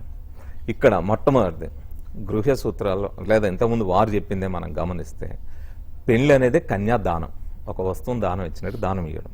ఫస్ట్ పాయింట్ మనం గమనించాల్సి. ఈ కన్యాదానం ఎవరిని చేయాలి? ఒక్క నిమిషం, ఎవరిని చేయాలి? అష్టావర్షే భవేత్ కన్యా. కన్యా అంటే 8 ఏళ్ళు సార్, 8 ఏళ్ళకి కన్య. నవవర్షాత్ రోహిణి దశవర్షే గౌరీ అదా ఊర్ధ్వ రజస్వలు అయితే పెళ్లికే పనికిరాదు అని రాసుకున్నారు, వాళ్ళు రాసుకున్నది. ఇవి రాసుకొని పెళ్లిలోపే చేయమన్నారు. ఈరోజు ఖచ్చితంగా సైన్స్ కానీ చట్టం కానీ ఏం చెప్తుంది? 18 ఏళ్లలో పెళ్లి చేయాలి. ఒక్క నిమిషం నన్ను మాట్లాడి. అంటే మార్పులు అది అక్కడ జరిగింది. మొత్తం మీరు అక్కడి నుంచి చూస్తే పెళ్లిలో జరిగే ప్రతి తంతు చూడండి, ప్రతి తంతు కూడా అబ్బాయిని డామినేట్ చేసే విధంగా మీరు కూర్చోబెట్టిన దగ్గర నుంచి కానీ, కన్యను దానం ఇచ్చిన దగ్గర నుంచి కానీ, మెడలో వంగబెట్టి తాళ్ళు కట్టించిన దగ్గర నుంచి కానీ ప్రతి దగ్గర కూడా అంటే ఈరోజు ఒకానొక కాలంలో ఉండే భావం వేరు. ఈ రోజు ఒకవైపు నాగరిక సమాజం ఆధునికత వైపు పోతా ఉంది. మననే న్యూజిలాండ్లో చూసినాం, తన సొంత పిల్లల్ని కోప్పడ్డేందుకే కేసు పెట్టి ఇద్దరు తల్లిదండ్రులను అరెస్ట్ చేసిన కాలంలోకి వెళ్తా ఉంది. అంటే చిన్న పిల్లలకు కూడా హక్కులు ఉంటాయి అని చెప్పగలిగిన ఒక దగ్గర, ఒక ఆత్మగౌరవము సమానత్వ పోరాటాలు జరుగుతున్న దగ్గర ఏదైతే ఇప్పుడు ఈ మొత్తం మీరు వివాహ ప్రక్రియను గనక చూస్తే వీళ్ళు ఇదొకటే కాదు, ఇది బ్రాహ్మణ వివాహం గురించి మాట్లాడుతున్నాం మనం. రాక్షస వివాహం ఎత్తుకొచ్చి చేసుకోవచ్చు అని, లేకపోతే వివాహ వ్యవస్థ అంటే నేను అనేది ఏంటంటే ఒక సంస్కరణవాదంగా ఒక ఆధునిక మానవవాదం వెళ్తున్నప్పుడు మానవులకి ప్రతి ఒక్కరికి హక్కులున్నాయని గుర్తించే కాలం వచ్చినప్పుడు ఇప్పటికైనా సంస్కరణ జరగాలి కదా. మీరు ఈ రోజు కాదండి, ఈ రోజు చర్చ వచ్చింది, కానీ ఎప్పుడో ఈ పెద్ద ఎత్తున ఈ తెలుగు రాష్ట్రాల్లో అప్పుడున్న ఆంధ్రప్రదేశ్ రాష్ట్రంలో పెద్ద చర్చ జరిగే మీరు మన త్రిపురనేని రామస్వామి చౌదరి గారు రాసిన ఈ వివాహ వ్యవస్థ మీద రాసిన పుస్తకం ఉంది కదా, పెళ్లి మంత్రాల బండారం ఉంది కదా. వెనుగల్ల సుబ్బారావు గారు అసలు పెళ్లి మంత్రాల బండారాన్ని మొత్తం బయట పెట్టిన ఆడియో ఇప్పటికీ నడుస్తూ ఉంది కదా. అంటే వాళ్ళు ఎట్లా చెప్తాం అంటే వీళ్ళు ఏమో దానికి అర్థాలు రకరకాలుగా మారుస్తున్నారు. అందుకే వివేకానంద అంటాడు, వీళ్ళు చెప్పిన అర్థం ఏంటంటే ఒక దానికి రాసినప్పుడు వివేకానంద దాంట్లో మనం చూడగలం. ఈ అష్టావర్ష భవిత్ కన్య ఎందుకు చెప్పారంటే ఆయన ఏమంటాడంటే, అంటే అప్పుడు వాదన ఏం చెప్పారు, వీళ్ళు దానికి మసిపూసి చెప్పింది ఏంటంటే లేదండి ముస్లింలు దండయాత్ర చేశారు మన మీద, ఆ దండయాత్ర చేసినప్పుడు వాళ్ళకి అంటే ఆ పిల్లల్ని ఎత్తుకొని పోతారు కాబట్టి పెళ్లి కాని వాళ్ళని అయితే ఎత్తుకోపోతారు, పెళ్లి ఉన్న వాళ్ళని చేసుకున్న వాళ్ళు అనేది వీళ్ళు చెప్పిన దానికి వివేకానంద చాలా స్పష్టంగా ఖండించాడు. ఏమన్నాడు, ఇది ఇప్పుడు కాదు రాసింది, ముస్లింల దండయాత్ర అప్పుడు కాదు, మీరు గృహ సూత్రాల్లో పరాశర స్మృతిలోనే మనుస్మృతిలోనే రాసుకున్న అంశాలు ఇవి అని ఆయన ఆ రోజు చెప్పాడు. అంటే నేను అనేది మీరు అందరూ విమర్శిస్తున్నా ఒక సంస్కరణవాదం. ఇంతకుముందే మన కదిరకృష్ణ అన్నట్టు శర్మ గారు లాంటి వాళ్ళు, బంగారే శర్మ గారు లాంటి వాళ్ళు కూడా సంస్కరణవాదం ఎక్కడుంది? కదిరకృష్ణ గారు ఒక్క నిమిషం ఒక పాయింట్ నాకు చెప్పి, మొత్తానికి కదిరకృష్ణ గారు అయితే మొదట్లో నేను చెప్పినటువంటిది మహావిష్ణు స్వరూప వరాయ అన్న దగ్గర బ్రాహ్మణాయ అనేది నేను ప్రక్షిప్తం మన స్టూడియోలో ఉన్నాం కదా, ఆయన బయట ఉన్నారు, ఆయన కంఫర్ట్ ఒప్పుకున్నారా? ఆయనతో మాట్లాడు చెప్పారు ఆయన చెప్తారు ఒప్పుకున్నారా ప్రక్షిప్తం అని మీరు? ఆయన ఉన్నారు, చెప్పారు, రికార్డు ఒప్పుకున్నాడు లేదా? లోనే ప్లీజ్ ఉంది, ప్లీజ్ చూసుకోవచ్చు. ఆయనతో మాట్లాడండి. శర్మ కృష్ణ గారు గారు ప్లీజ్. ప్రక్షిప్తం అనను, నేనే ప్రక్షిప్తం చేసిన. ప్రక్షిప్తం అంటే మళ్ళీ వేరే వాళ్ళు చేయలేదు. మీరు చేశారని ఎవరు చేసినా కంప్లీట్ ఆయన కంప్లీట్ చేయండి. ఒక్క నిమిషం. రమేష్ గారు చెప్పండి. మూర్తి గారు, అది ప్రక్షిప్తం నేనే చేశాను. నేను మా వేదకాలం నుంచి నేనే ఆ బ్రాహ్మణస్య అనే పదాన్ని నేనే ప్రక్షిప్తం చేశాను. కదిరే కృష్ణ ప్రక్షిప్తం చేశాడు. ఓకే. వేదక అయితే టోటల్ గా ఈ బ్రాహ్మణ వివాహాన్ని మనం పరిశీలన చేసినప్పుడు ఇప్పుడు జరిగినటువంటి మొత్తం చర్చ ఆధారంగా మనకు అర్థమైంది ఏంది అంటే విష్ణువు స్వరూపుడైనటువంటి వరుడు అనేటటువంటి మాట. నేనేమంటున్నంటే శైవులు పెళ్లి చేసుకున్నప్పుడు మరి శైవ స్వరూపం అని ఎందుకు చదవట్లేదు అనేది ఒకటి. నెంబర్ 2, ఇక్కడ గంధర్వుడు, ఇంద్రుడు, అగ్ని మొదలైనటువంటి వాళ్ళందరూ ఏలుతున్నారు అన్నాడు. ఏలుడు అనేటటువంటి పదాన్ని నీ భర్త ఏలట్లేదు అంటారు, లేదా భర్త ఏలుకోవడం లేదు అంటారు. 100% ఇక్కడ ఏలుకోవడం అనేటటువంటిది ఖచ్చితంగా పెళ్లికి సంబంధించినటువంటిదే, వివాహ వ్యవస్థకు సంబంధించినటువంటిదే, నో డౌట్ ఎట్ ఆల్. నా అభిప్రాయం నేను చెప్తా ఉన్నాను, నాకు ఆ స్వేచ్ఛ ఉంది. మూడో పాయింట్ ఏంటంటే ఇక్కడ చాలా స్పష్టంగా బ్రాహ్మణ వివాహం జరిగేటప్పుడు చివరిలో సంకల్పంలో గాని, కన్యాదానంలో గాని, గర్భాధానంలో గాని, ఈ 3 సందర్భాల్లో గాని చివరిలో జరిగేటటువంటి చోట మనం ఏం చెప్తున్నామంటే బ్రాహ్మణుడు ఒకవేళ పెళ్లి కొడుకు అయితే ఆయన యొక్క గోత్రము అవన్నీ చదివేసిన తర్వాత బ్రాహ్మణానాం అంటున్నాడు, బ్రాహ్మణుడు పేరు మీద. అదే గుప్త అయితే గుప్తానాం, వైశ్యుడైతే ఇక్కడ ఖచ్చితంగా దాసానాం అనే పదాన్ని ఉపయోగిస్తున్నారు. There is objection. దాసానాం అనేటటువంటి పదాన్ని ఉపయోగించడానికి వీల్లేదు. అట్లాగే వీళ్ళు ఇంత చెప్తున్నారు. అదే విష్ణు పురాణంలో విష్ణు స్మృతి లోపల ఏం చెప్పబడిందంటే బ్రాహ్మణార్థం సదాధారాన్, ప్రాణార్థం సదాధారాన్ బ్రాహ్మణార్థం నివేదయత్ సశూద్రజాతిబీర్భోజ్య సాధ్యభోజ్య. చాలా అద్భుతంగా అక్కడ మనం క్లియర్ గా చెప్తూనే ఉన్నాడు. ఏం చెప్తున్నాడు? ప్రాణార్థం ప్రాణాన్ని, అర్ధాన్ని, సదాధారాన్ భార్యను, బ్రాహ్మణార్థం నివేదయత్ బ్రాహ్మణుడి కోసం నివేదయత్ ఇచ్చేయాలి అని చెప్పేసి అంటున్నాడు అక్కడ. ఇవన్నీ నేను లోపలికి వెళ్ళడం ఎందుకని చెప్పేసి నేను సరే అక్కడ జరుగుతున్నటువంటి తంతులు వీళ్ళు కనీసం రిఫార్మ్ చేసుకుంటారనే ఉద్దేశంతో మాత్రమే నేను అక్కడ ప్రస్తావన చేశాను. నెంబర్ 3, సుబగే అనేటటువంటి మాట ఖచ్చితంగా అది అబ్జెక్షనబుల్ అండి. ఎందుకంటే కాబోయేటటువంటి స్త్రీని ఎదురుగా కూర్చోబెట్టి నువ్వు మంచి అంగం కలిగినటువంటి దానివి అంటే ఖచ్చితంగా ఇది హర్ట్ అయ్యేటటువంటి విషయము. మరి పురుషుని కూడా చెప్పాలి కదా, ఆ వరుణి కూడా నువ్వు మంచి అంగం కలిగినటువంటి వాడివి అని చెప్పాలి కదా, ఆ మాట చెప్పట్లేదు. తర్వాత చివరికి ఏం చెప్పారు వీళ్ళు? నువ్వు భూమి అయితే నేను ఆకాశాన్ని అంటున్నాడు.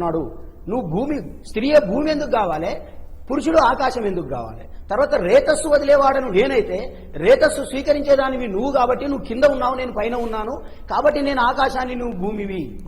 కాబట్టి ఇక్కడ డిస్క్రిమినేషన్ ఉంది. విమెన్ ను మొదటి నుంచి అనగదొక్కుతూ స్త్రీని కింది భాగానికి తీసుకొచ్చి స్త్రీని 2nd గ్రేడ్ సిటిజన్ గా తీర్చిదిద్ది పెళ్లిలో కూడా వాళ్ళకి అన్యాయం చేస్తా ఉన్నారు. తర్వాత ఏమంటున్నాడు? కంటే బధ్నామి శుభగే. వాళ్ళే చెప్తున్నారు ఇక్కడ శుభగే అనేటటువంటి మాటతో పాటు నేను తాళితో బంధిస్తున్నాను. బంధించడం ఏమిటండి అంటే 3వ పాయింట్, నా అతి చరితవ్య నా అతి చరామి.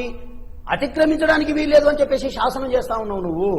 పురుషాధిక్యాన్ని ఇక్కడ ప్రదర్శిస్తా ఉన్నావు నువ్వు. నెక్స్ట్ లాస్ట్ లోపల ఇంకా మనం లాస్ట్కి వస్తే సప్తపది లోపల కూడా జనావిదే స్వాహ గాంధర్వాయ జనావి, ఇక్కడ కూడా గంధర్వుడు, బ్రాహ్మణుడు, ఇక్కడ వీళ్ళందరినీ కూడా తీసుకొచ్చి వాళ్ళ కోసం నేను అవిసి వదులుతున్నాను అని చెప్పేసి చెప్పేటటువంటి మాట కూడా 100% డిస్క్రిమినేషన్ తో కూడుకున్నటువంటిది. కనుక ఈ వివాహ వ్యవస్థను రిఫార్మ్ చేయండి, ఈ అభ్యంతరకరమైనటువంటి పదాలను తొలగించండి. అప్పుడు మనం అనుకుంటున్న ఈ సనాతన ధర్మం బాగుపడుతుందని నేను కోరుకుంటా ఉన్నా. సనాతన ధర్మ శ్రేయోభిలాషిగా నేను ఈ బ్రాహ్మణులకు కీడు చేస్తున్నానో ఏదో వాళ్ళు నా మీద ద్వేషం పెట్టుకుంటున్నారు. దయచేసి అట్లాంటి వాదనలు మీరు అనుకోకండి. నేను చెప్తున్నది ఏంటంటే ఎక్కడెక్కడైతే మనకు అభ్యంతరకరమైన అష్టావర్ష, ఇప్పుడే చెప్తున్నారు, మళ్ళీ అదే ఎందుకు చదువుతున్నారండి మీరు? అది తీసేయండి, అష్టావర్ష అనేటటువంటి పదాన్ని తీసేయండి. షోడశ అనండి, లేకపోతే ఇప్పుడు 21 వస్తుంది కాబట్టి ఏకవిశంస అనండి, ఏకవిశంసతి అనండి, 21కి వచ్చేస్తాం. చట్టాలకు అనుగుణంగా మంత్రాలు మారాలి అంటున్నా, చట్టాలకు అనుగుణంగా వ్యవస్థ మారాలి అంటున్నా, చట్టాలకు అనుగుణంగా మీరు మొత్తం వ్యవస్థను రిఫార్మేషన్ చేసి ప్రజలకు మేలు చేయమంటున్నాను తప్ప నేనేదో మిమ్మల్ని కించపరచడానికో లేకపోతే మిమ్మల్ని ఏదో దూషించడానికి అసలే కాదు. పైగా శూద్రుల విషయంలో కూడా మీరు 100% డిస్క్రిమినేషన్ పాటిస్తా ఉన్నారు. పెళ్లిల విషయంలో కూడా చూడండి, నేను ఒక మాట చెప్తున్నా, వరుడితో పాటు బ్రాహ్మణుడు కూడా కాలు గడిగించుకుంటాడండి అక్కడ. ఈయన ఇప్పుడు అంటున్నాడు ఇదం మానసం, అక్కడ చాలా క్లియర్ గా చెప్తున్నాడు. ఇక్కడ ఇదం ఆసనం, ఈ ఆసనం వేస్తున్నాను తీసుకొని కూర్చో అని చెప్పేసి బ్రాహ్మడికి వరుడికి పీఠ వేసి ఇద్దరి కాలు గడుగుతున్నాడు. అతను ఇద్దరు కాలు గడిగించవలసినటువంటి అవసరం ఏమొచ్చిందండి మీకు? కాబట్టి ప్రతి చోట కూడా డిస్క్రిమినేషన్ ఉంది, అవమానం ఉంది. వాటన్నిటి తొలగించండి. ఇప్పుడు ఈ నవీన సమాజానికి, ఆధునిక సమాజానికి కావలసినటువంటి మంచి శ్లోకాలను, అందులో కూడా అన్ని కులాలను, అన్ని వర్గాలను కలిసేటటువంటి మంత్రాలను, అక్కడ బ్రాహ్మణానాం, దాసానాం, గుప్తానాం ఇట్లాంటి పదాలు ఉపయోగించకుండా, శూద్రునికైతే పైశాచికం అసుర వివాహం కావాలన్నారు, శూద్రునికి అసుర వివాహం వీళ్ళు ప్రతిపాదన చేశారు. కాబట్టి ఇట్లాంటి వాటిని సంస్కరించాలని మాత్రమే నేను కోరుకుంటున్నాను. నేను 100% సనాతన ధర్మ ప్రేమికుడిగా, ఇప్పుడు ఎవరు బంగారాయ శర్మ గారు లాంటి వాళ్ళు చాలా మోడర్న్ గా ఆలోచించే వాళ్ళని నేను అనుకుంటున్నా. కానీ వాళ్ళు ఎందుకో బంగారాయ శర్మ గారు కొన్ని విషయాల్లో చాలా అడ్వాన్స్ ఉంటాడు, కొన్ని విషయాల్లో మాత్రం చాలా అంటే ప్రాచీనంగా ఆలోచిస్తా ఉన్నాడు. మార్పు అనేది అనివార్యం, సంస్కరణ అనేది అనివార్యం. అందున భారతదేశంలో ఉన్న హిందూ మతం అనబడి చెప్పబడుతున్నటువంటి ఈ మతానికి విష్ణు రూపాయ ఎట్లాంటివో, బ్రాహ్మణుడు అట్లాగే శివరూపాయ అనాలా, ఇంకో రూపాయ అట్లాంటివన్నిటిని కాకుండా టోటల్ గా ఒక ఆదర్శవంతమైన మోడల్ గా ఉండేటటువంటి వ్యవస్థను తీర్చిదిద్దాలని, ఇక్కడ స్త్రీకి జరుగుతున్నటువంటి డిస్క్రిమినేషన్ గానీ, శూద్రులకు జరుగుతున్నటువంటి డిస్క్రిమినేషన్ గానీ తీసేయాలని చెప్పేసి ఖచ్చితంగా నేను ఈ ద్వారా నేను మిమ్మల్ని కోరుకుంటున్నాను. ఈ ద్వారా మిమ్మల్ని నేను ఏం చేస్తా ఉన్నాను. ఖచ్చితంగా అవమానకరమైన మాటలు ఉన్నాయి, అభ్యంతరకరమైన మాటలు ఉన్నాయి. హోతా అంటే కూడా హోమం చేసేవాడు అంటే బ్రాహ్మణుడు అనేటటువంటి మాట కూడా వస్తుంది. 7వ అడుగులో బ్రాహ్మణుని తీసుకొచ్చి పెట్టారు. దయచేసి అక్కడ కులాలను తీసుకురాకండి. అటువంటి వాటిని హోతా అంటే హోమం చేసేదెవరంటే బ్రాహ్మణుడే. హోమం శూద్రుడు చేస్తున్నాడా, క్షత్రియుడు చేస్తున్నాడా, వైశ్యుడు చేస్తున్నాడా? కాదండి. కాబట్టి మీరు మంచిగా కదిరి కృష్ణ గారు ఒక్క నిమిషం వినండి నేను చెప్పేది. కృష్ణ గారు ఒక్క నిమిషము. ఇప్పుడు భగము అంటే రంధ్రము అన్నారు, భగవంతుడు అంటే పెద్ద బొక్క కలిగిన వాడనే. ఏమిటి మీరు ఏమర్థం చేసుకుంటున్నారు? ఈ ప్రపంచంలో చాలా వినండి, కృష్ణ గారు వినండి ప్లీజ్ వినండి. భగే అంటే భగము అంటే రంధ్రం అండి, భగము అంటే రంధ్రము, చాలా శ్రేయస్కరమైన రంధ్రం. జీలకర్ర బెల్లం తల మీద పెట్టుకుంటారు, ఈ నెత్తి మీద ఉండేదాన్ని బ్రహ్మరంధ్రం అంటారు. వినండి అయ్యా, వినండి స్వామి, నా మాట వినండి. ఈ నెత్తి మీద ఉన్నదాన్ని బ్రహ్మరంధ్రం అంటారు. శుభగే అని తీసుకొని వెళ్లి మాంగళ్యంలో ఈ సుముహూర్తంలో ఈ జీలకర్ర బెల్లం ఈ బ్రహ్మరంధ్రం మీద పెట్టబడుతోంది. కాదు, భగవనే రమేష్ గారు ప్లీజ్ నన్ను మాట్లాడినివ్వండి ఒక్క నిమిషం. నాతిచరామి, నాతిచరామి అనేటటువంటి పదాలు ఆడవాళ్ళు అనేవి కాదు. నేను ఈ కన్యను అతిక్రమించి వ్యవహరించానని మగవాడు చెప్తున్నాడు. ధర్మములో, అర్థములో, కామములో మూడిట్లో కూడా మీరు అంటే మంత్రం అది ఆడవాళ్ళు అంటున్నారు కాదు, ఇక్కడ మగవాడికే చెప్తున్నారు. ఈ అమ్మాయిని దాటి వెళ్ళటానికి వీలు లేదు, ఆమె ఏది చెప్తే దానికి బద్ధుడివై ఉండాలి అని ఖచ్చితంగా మగవాడి నోటి నుండి ఆడవాళ్లతో అనిపించే మంత్రం. ఈ మంత్రము ఆడవాళ్లతో కేవలం మగవాడితోటే అనిపిస్తారు. కృష్ణ గారు వినండి పూర్తిగా. తర్వాత ఇంకొకటి, ఇందాక మీరు చెప్తూనే ఆ బ్రహ్మపదము ఏదైతే ఉందో దాంట్లో కాస్త సంకల్పంలో కూడా పక్కకి జరిగింది. తర్వాత ఈ మెజారిటీ వాళ్ళు ఇప్పుడు చట్టము ఇవన్నీ మీరు చెప్తున్నారు, చట్టాలు వచ్చినాయని వేదము బ్రహ్మముఖోద్దిష్టము అవే మంత్రాలని చదువుతూ చేస్తారు. 8 ఏళ్ల కన్యగానే వాళ్ళు భావించుకుంటారు ప్రాయశ్చిత్తం చేసుకొని. 8 ఏళ్ల పిల్లకి పెళ్లి చేస్తే తప్పు చట్టరీత్యా, కానీ నేను చట్టరీత్యా నా మంత్రం చదువుకుంటే దోషం కాదు. కాబట్టి కృష్ణ గారు ఒక్క నిమిషం వినండి. 8 ఏళ్లకి వివాహం చేస్తే చట్టరీత్యా తప్పు, కానీ మంత్రము చదువుకోవడంలో ఖచ్చితముగా మేము మంత్రం చెప్పుకునేటప్పుడు ఈ గంధర్వ శక్తి, ఈ అగ్ని యొక్క శక్తి, వినండి, ఈ సోముడి యొక్క శక్తి వాళ్ళ కళలు అన్ని కూడా ఇక్కడికి ఆవహిస్తాయి. ఎందుకంటే మీరు సనాతన ధర్మాన్ని చక్కగా నమ్మేటటువంటి వాళ్ళు, అభిమానించేటటువంటి వాళ్ళు అనే పదప్రయోగం చేశారు. కాబట్టి నేను ఇవాళ మీకు స్పష్టంగా చెప్తున్నాను, ఈ అగ్ని, ఈ చంద్రుడు, ఈ పరిపూర్ణమైనటువంటి గంధర్వులు వీళ్ళందరూ కూడా దేవతా శక్తులు.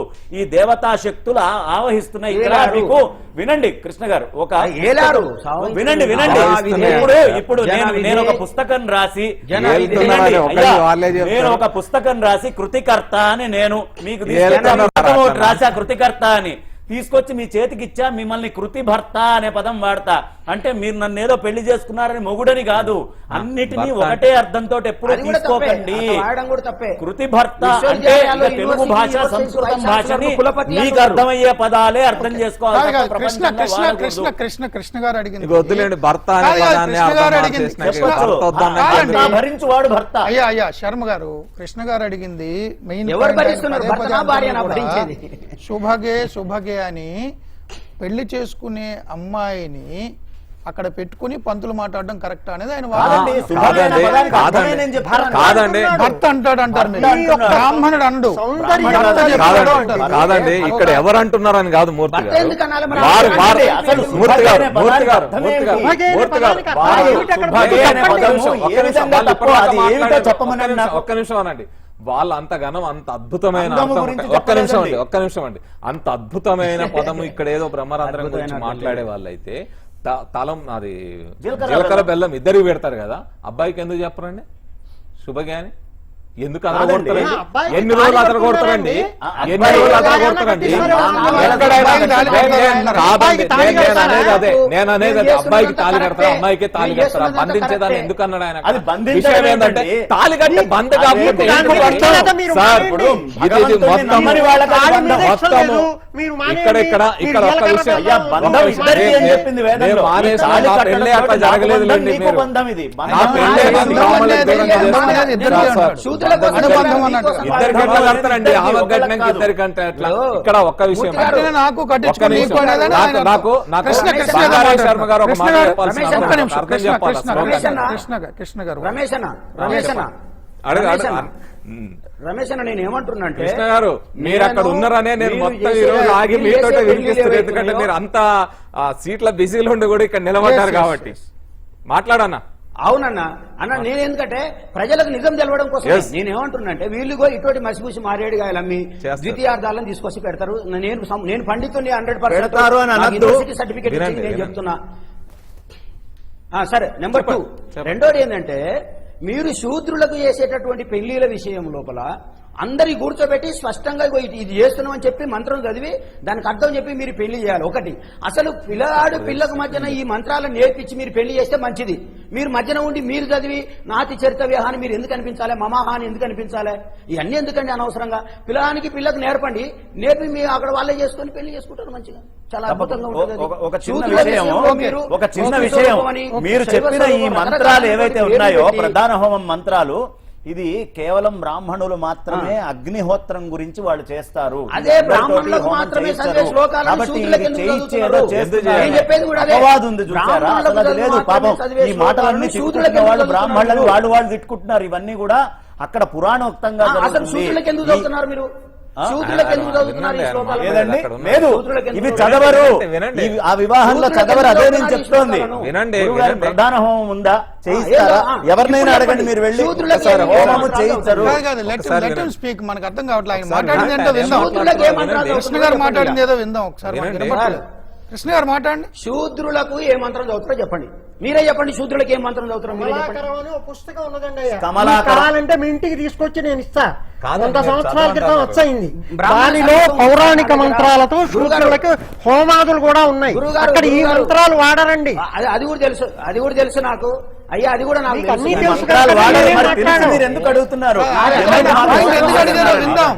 నా దగ్గర బ్రాహ్మణ సర్వస్వం ఉంది, ఏ సర్వస్వం? ధర్మసింగ్ ఉంది, నిర్ణయ సింగ్ బ్రాహ్మణ ఉంది, సర్వస్వం. బ్రాహ్మణ సర్వస్వం బుక్ ఉన్నది నా దగ్గర. మీరు నేను కొత్త వెళ్ళలేదు. కొత్త కాదు, నేపథ్యాలు కాదు, ఉంటే అవసరం కృష్ణ గారు లేదు ఆ నాకు. పాయింట్ ఎందుకు రేట్ చేశారో మీరు తెలుసుకుందాం. మంత్రాలు చదివే దగ్గర 100% డిస్క్రిమినేషన్ పాటిస్తున్నారు. ఈ లేదండి. డిస్క్రిమినేషన్ ఇప్పటికైనా వదలకపోతే తర్వాత కాలంలో దీని మీద ప్రజలు మీ అభిప్రాయాలు మీరు చెప్పి మా అభిప్రాయాలు మేము ఓకే, చెప్పాలి. నాకు ఇందాక నుంచి కూడా చర్చ ఫాలో అవుతున్నారు విశ్వ హిందూ పరిషత్ నాయకులు వెంకటేశ్వర రాజు గారు. రాజు గారు నమస్కారం, మాట్లాడండి. అండి నమస్కారం అయ్యా మూర్తి గారు, సార్. ఒక చిన్న విన్నపం. యా, వారు ప్రశాంతంగా ఆ రమేష్ గాని ఆ తర్వాత కదిరి కృష్ణ గారు గాని వారు ప్రశాంతంగా వింటా అంటే చెప్తాను. నేను చెప్పండి. మధ్యలో మళ్ళా మాట్లాడను అని అంటేనే చెప్తాను. ఎందుకంటే వాళ్ళకు ఒక అలవాటు మధ్యలో మాట్లాడడం. సరే, ముఖ్యమైనటువంటి విషయం ఏంటంటే మాంగళ్యం తంతునానేనా మమ జీవన హేతున కంటే బద్నామి శుభగే శరదా. ఇప్పుడు ఒక విషయం అండి, ఇవన్నీ ఎలా ఉంటుంటాయంటే ఇదంతా తంతు అంతా వాళ్ళు జరగబోయేటువంటి ఆ కన్యకు ఈ యొక్క వరుణ్ణి ఇచ్చి పెళ్లి చేస్తున్నాము. ఆ యొక్క కన్య సుఖశాంతులతో బ్రహ్మాండంగా ఏది శ్రీమంత తత్వంతో ఆమె వెలగాలి అనేటువంటి భావనతో మనం ఒక పెళ్లి చేస్తే కొంతమందిని పిలుస్తాం. కొంతమందిని ఎందుకు పిలుస్తాం? ఒక 100 మందో 200 మందో మనకు తాహత్తుకు తగ్గట్టుగా మనం ఆ యొక్క పెళ్లికి పిలిచి వాళ్ళందరి ఆశీర్వచనం పొందాలి. అంటే ఎవరి చేతిలో ఏముంటుందో ఏ మహత్తు ఉంటుందో అనేటువంటి ఉద్దేశంతో మనం ఏం చేస్తామంటే చాలా మందిని పిలిచి వాళ్ళ యొక్క ఆశీర్వచనము తలంబ్రాతో ఆశీస్సులు తీసుకుంటాం. మన పిల్లలిద్దరూ అమ్మాయి వాళ్ళు అబ్బాయి వాళ్ళు ఇద్దరు కలిసి వాళ్ళ యొక్క ఆశీస్సులు తీసుకుంటే వాళ్ళ యొక్క శరదాశతం అంటే వాళ్ళు 100 సంవత్సరం అంటే 100 సంవత్సరాలు బ్రహ్మాండంగా సామాజిక ప్రకటన. వివాహం అనేది వీరిద్దరు వివాహం చేసామని సామాజిక ప్రకటన, అందుకని అందరినీ పిలిచి చెప్తాం. ప్రకటనతో కూడినటువంటి ఆశీస్సులు కూడా ఆశీస్సులు కూడా. అయితే ఇంకొక ముఖ్యమైనటువంటి విషయం ఏంటంటే ఇక్కడ లక్ష్మీనారాయణ స్వరూపాయ అంటే అర్థం ఏంటి అని అంటే మనం సామాజికంగా ఆలోచిస్తే అదే ఆయన కదిరకృష్ణ గారు ఒక మాట అన్నారు, శివుణ్ణి ఎందుకు అనొద్దు లక్ష్మీనారాయణ ఎందుకు అనాలి అని అంటే లక్ష్మీనారాయణ శ్రీమంతుడు. లక్ష్మీనారాయణ ధన కనక వస్తువాహనాదులతో తొలుదూగుతూ ఆయన చేతి కింద కొన్ని అంటే పరిపాలనా దక్షుడు కాబట్టి బ్రహ్మాండమైనటువంటి రాజు తత్వము క్షత్రియ తత్వం ఉండేటువంటి భావన కలిగినటువంటి వాడు కాబట్టి అతని లాంటి వానికి నా కుమార్తెను ఇస్తున్నాను, ఈ అమ్మాయిని అతనికి అప్పగిస్తున్నాను అంటే జీవితాంతం ఆ అమ్మాయి సుఖ సంతోషాలతో బ్రహ్మాండంగా తులదూగాలి అనేటువంటి భావన. అదే శివునికి ఎందుకంటే గజ్జె కదలించి ఆడు రంగస్థలము ఎక్కడ శ్మశానంలో ఉండేటువంటి ఆయన నెంబర్ 1. నెంబర్ 2 ఏంటంటే ఆయన ఏం కట్టుకుంటాడు? పులి చర్మాంబరదారుడు ఆయన. అటువంటి అతనికి ఇస్తే కొంచెం కష్టాలు పడతా. పార్వతీ అమ్మ ఎట్లయితే దక్షయజ్ఞం పోయి అవన్నీ కష్టాలు పడిందో అట్లా కష్టాలు పడకుండా చాలా సుఖ సంతోషాలతో బ్రతుకున్నంత వరకు ఆమె మంచి సంతానాన్ని సత్సంతానాన్ని కలిగించి వాళ్ళు కూడా సమాజానికి బాగు చేసేటువంటి ప్రయత్నంతో వాళ్ళు ఉండాలి అనేటువంటి ఉద్దేశంతో అందరి ఆశీస్సుల మధ్య జరుగుతున్నటువంటి ప్రక్రియ. నెంబర్ 1. నెంబర్ 2 ఏంటంటే ఇప్పుడు మన జీవన క్రమంలో బ్రహ్మచర్యాశ్రమము, గృహస్థాశ్రమము, వానప్రస్థాశ్రమము, సన్యాసాశ్రమం అయితే ఈ 4 ఆశ్రమాలు ఉన్నాయి. ఈ 4 ఆశ్రమాలలో బ్రహ్మచర్యంలో చేసేది బ్రహ్మచర్యంలోనే చేయాలి, గృహస్థాశ్రమంలో చేసేది గృహస్థాశ్రమంలోనే చేయాలి. అయితే పూర్వకాలంలో ఏం చేశారంటే చిన్నప్పుడే అష్టవర్షే భవేత్ కన్య అంటే వాళ్ళ ఉద్దేశం ఏంటంటే చిన్నప్పుడే పెళ్లిళ్ళు చేశారు. ఇదివరకు ఒకసారి రమేష్ అన్నారు ఏమన్నా అంటే అప్పుడు ఎవరు తురుష్కులు మన మీద దండయాత్ర చేశారు అవన్నీ కాదండి. అంటే మనం ఎవరికన్నా పెద్దవాళ్లకు మనం కాళ్ళు మొక్కినప్పుడు చిరంజీవ అంటాం. చిరంజీవి అంటే నేను వెంటనే నేను 60 ఏళ్ళలోని నేను చిరంజీవి ఎట్లయితున్నాయా అని అడుగుతామా మనం? కాదు. ఆ అమ్మాయి యొక్క ఏదైతే తత్వం ఏదైతే ఉందో అమ్మ అందరికీ కూడా నువ్వు వెట్టింటికి వెళుతున్నావు తల్లి, అందరికి కూడా మంచిగా ఉండు, ఒక కన్యలాగా ఒక చిన్న పిల్లలాగా ఉండు అనేటువంటిది సామాజిక స్పృహతో కూడినటువంటి ఆశీస్సు. అది ఇంకొక ముఖ్యమైనటువంటి విషయం. ఇవాళ ఆ కదిరకృష్ణకు గాని ఆ రమేష్ గారికి గాని ఆ సంస్కృతం ఏంటో తెలియదు, ఆ సంస్కృతం పదాలు తెలవవు.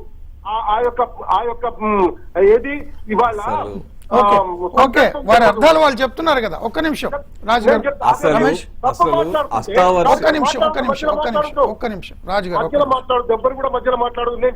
కాదు ఏమున్నా అంటే కాదు రాజు గారు మీరు మాట్లాడిందంతా విన్నారు కాబట్టి ఇటు నుంచి కూడా రెస్పాండ్ అవ్వాలి కదా, అదర్వైజ్ మళ్ళీ టైం చాలదు. కావాలంటే వాళ్ళు రాసుకోనియండి. కాదు మీరు చెప్పిన పాయింట్స్ చాలు. నేనేమన్నా అంటే we are running out of time. So address చేయాలి కదా, మీ క్వశ్చన్స్ వాళ్ళు అడ్రస్ చేయాలి కదా. ఇప్పుడు నాకు వెంకటేశ్వరరాజు గారికి అర్థం తెలియకపోతే పెద్దలన్నా చెప్పాలి. అష్టావర్షే భవేత్ కన్య, 9 వర్షాత్ రోహిణి, 10 వర్షే గౌరీ, అధ ఊర్ధ్వ రజస్వల అంటే అర్థమేమి? ఆయన చెప్పినట్టు అది ఆశీర్వచనమా? ఒక్క నిమిషం, మీరు వెంకటేశ్వరరాజు గారు నేను అన్నది ఇక్కడ పెద్దలు ఉన్నారు, మిమ్మల్ని అనలేదు నేను. అధ ఊర్ధ్వ రజస్వల అంటే అర్థం అంటే పెళ్లికి మొత్తం గనక చెప్తే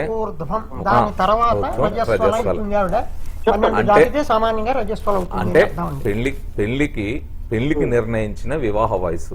ఆయన వెంకటేశ్వరరాజు మొత్తం వినకపోతే నేనేం చేయలేదు, తురుష్కుల ముచ్చట నేను చెప్పలే. నేను మహేష్ చెప్పలేదు. గారు, వివేకానంద మహేష్ గారు, వినండి. వివేకానంద ఏమన్నాడు అనే విషయానికి సంబంధించి నేను చెప్పిన. ఇక్కడ సగం వివేకానంద ఆయనకి ఇప్పుడు మీరు ఎదుటి వాళ్ళకి ఏం మాట్లాడారు. తెలియదు అనుకునేటప్పుడు వాళ్ళకి ఏం తెలిసిందో కూడా చూసుకోవాలి. అట్లా మీ వ్యక్తికి దాడి చేయదు. వివేకానంద మీరు విషయం ఏంటంటే ఆయనకి ఆ అర్థం మొత్తం పూర్తిగా తెలియదు. ఇక్కడ నేను చెప్తాను ఇక్కడ కానీ మొత్తం మీరు చర్చ ఏంది? తెలుగు మాట్లాడుతున్నారు. మొత్తం అక్కడ చర్చ పండితులు అడగండి. ఇందులో ఉన్న పురుషాధిపత్యానికి వాళ్ళ- సమస్య. కన్య దానం ఇచ్చిన దగ్గర నుంచి అబ్బాయి కాళ్ళు గడిగిన దగ్గర నుంచి కన్య అబ్బాయికే దానం దానం, అంటే అబ్బాయికే అర్థం కాళ్ళు ఏంటో గడగడం, అబ్బాయికే చేయడం, కన్య గోదానం. ప్రతిది ఏదైతే వివాహ కన్య వ్యవస్థ ఉందో దానం అంటే ఈ కన్య వివాహ దానం వ్యవస్థల్లో కూడా అంటే వారు అర్థం చెప్పినట్టే 8 రకాల వివాహ వ్యవస్థలు ఉన్నాయి, ఒకటి కాదు. సో ఒక్కొక్క వివాహ వ్యవస్థ ఒక్కొక్కటి ఉంది. ఈ వివాహ వ్యవస్థలో కూడా మీరు గమనిస్తే ఈ వివాహ వ్యవస్థలో కూడా నేను ఇంతకుముందు చెప్పినట్టే మనం త్రిపురనేని రామస్వామి గారి గురించి మాట్లాడుకున్నా, లేకపోతే అనేక మంది ఇది మాట్లాడుకున్నా, మామిడిపూడి వెంకటరంగయ్య గారు వాళ్ళే స్వయంగా వచ్చి ఈ వివాహ వ్యవస్థకు వ్యతిరేకంగా వాళ్ళు కోర్టులు కేసులాగా బ్రిటిష్ కాలంలో వెళ్ళినా అనేక చోట్ల ఈ కేసులు ఇవన్నీ వచ్చినా కూడా ఈ రోజు వివాహ వ్యవస్థలో కూడా మార్పు వచ్చింది. ఒకప్పుడు 5 రోజుల పెళ్లిళ్ళు ఇప్పుడు 1 గంట పెళ్లిళ్ళకు కూడా మారిపోయినాయి. వాళ్ళు మారుతున్నారు, అందరూ మారుతున్నారు. ఒక మార్పు జరిగేటప్పుడు ఒక ఆధిపత్య భావజాలం ఉన్నప్పుడు దానిలో కూడా సంస్కరణ కోసం ప్రయత్నం చేయాలి కదా. వివేకానంద లాంటి వాళ్ళు చేసినప్పుడు, దయానంద సరస్వతి లాంటి వాళ్ళు చేసినప్పుడు, మన మన డిస్క్రిమినేషన్ అందరూ ఉంది, వివక్ష ఉంది. అనేక మంది సంస్కరణ సో లింగ వివక్ష ఉంది, కుల వివక్ష ఉంది, జెనెటిక్ కూడా సంస్కరణలు ఇంకా జరగాలి సమర్థించుకుంటూ వెళ్తే మాత్రము ఎందుకంటే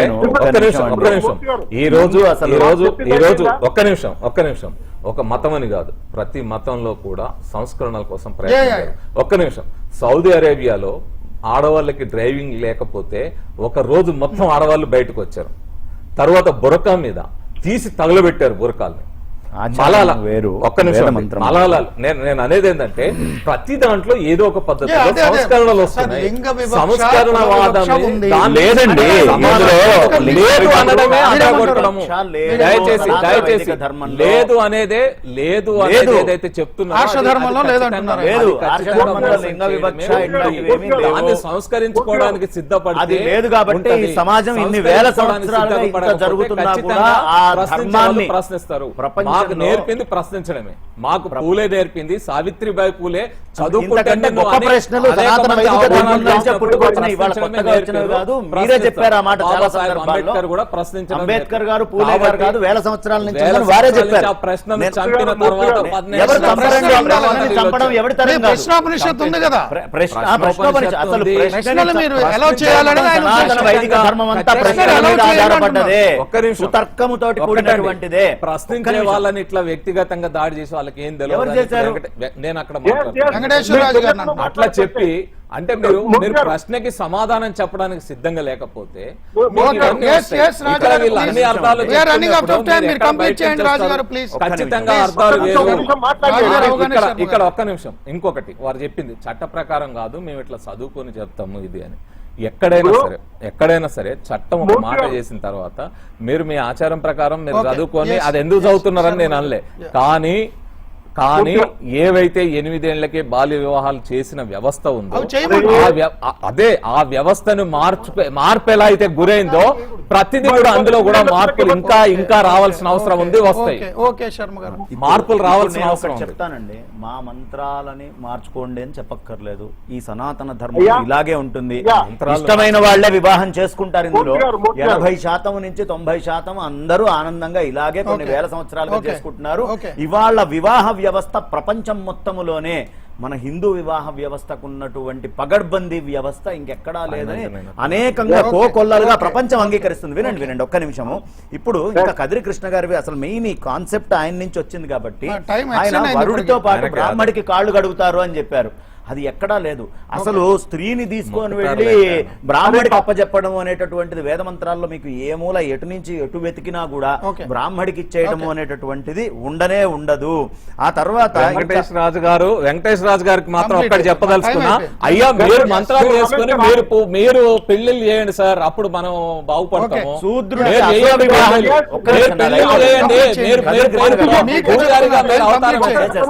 శూద్రుడికి అసుర వివాహం అవతారం పెళ్లి కృష్ణ గారు చేశారు. సూర్యుడికి అసుర వివాహం అనేది ఎక్కడా చెప్పబడలేదు.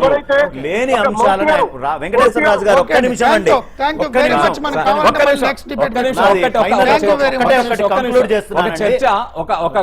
రమేష్ గారు దారుణమండి, ఇందాక మీరు మాట్లాడి ఒక క్వశ్చన్ ఉండండి, కానివ్వండి, నాది అయ్యాక మాట్లాడండి.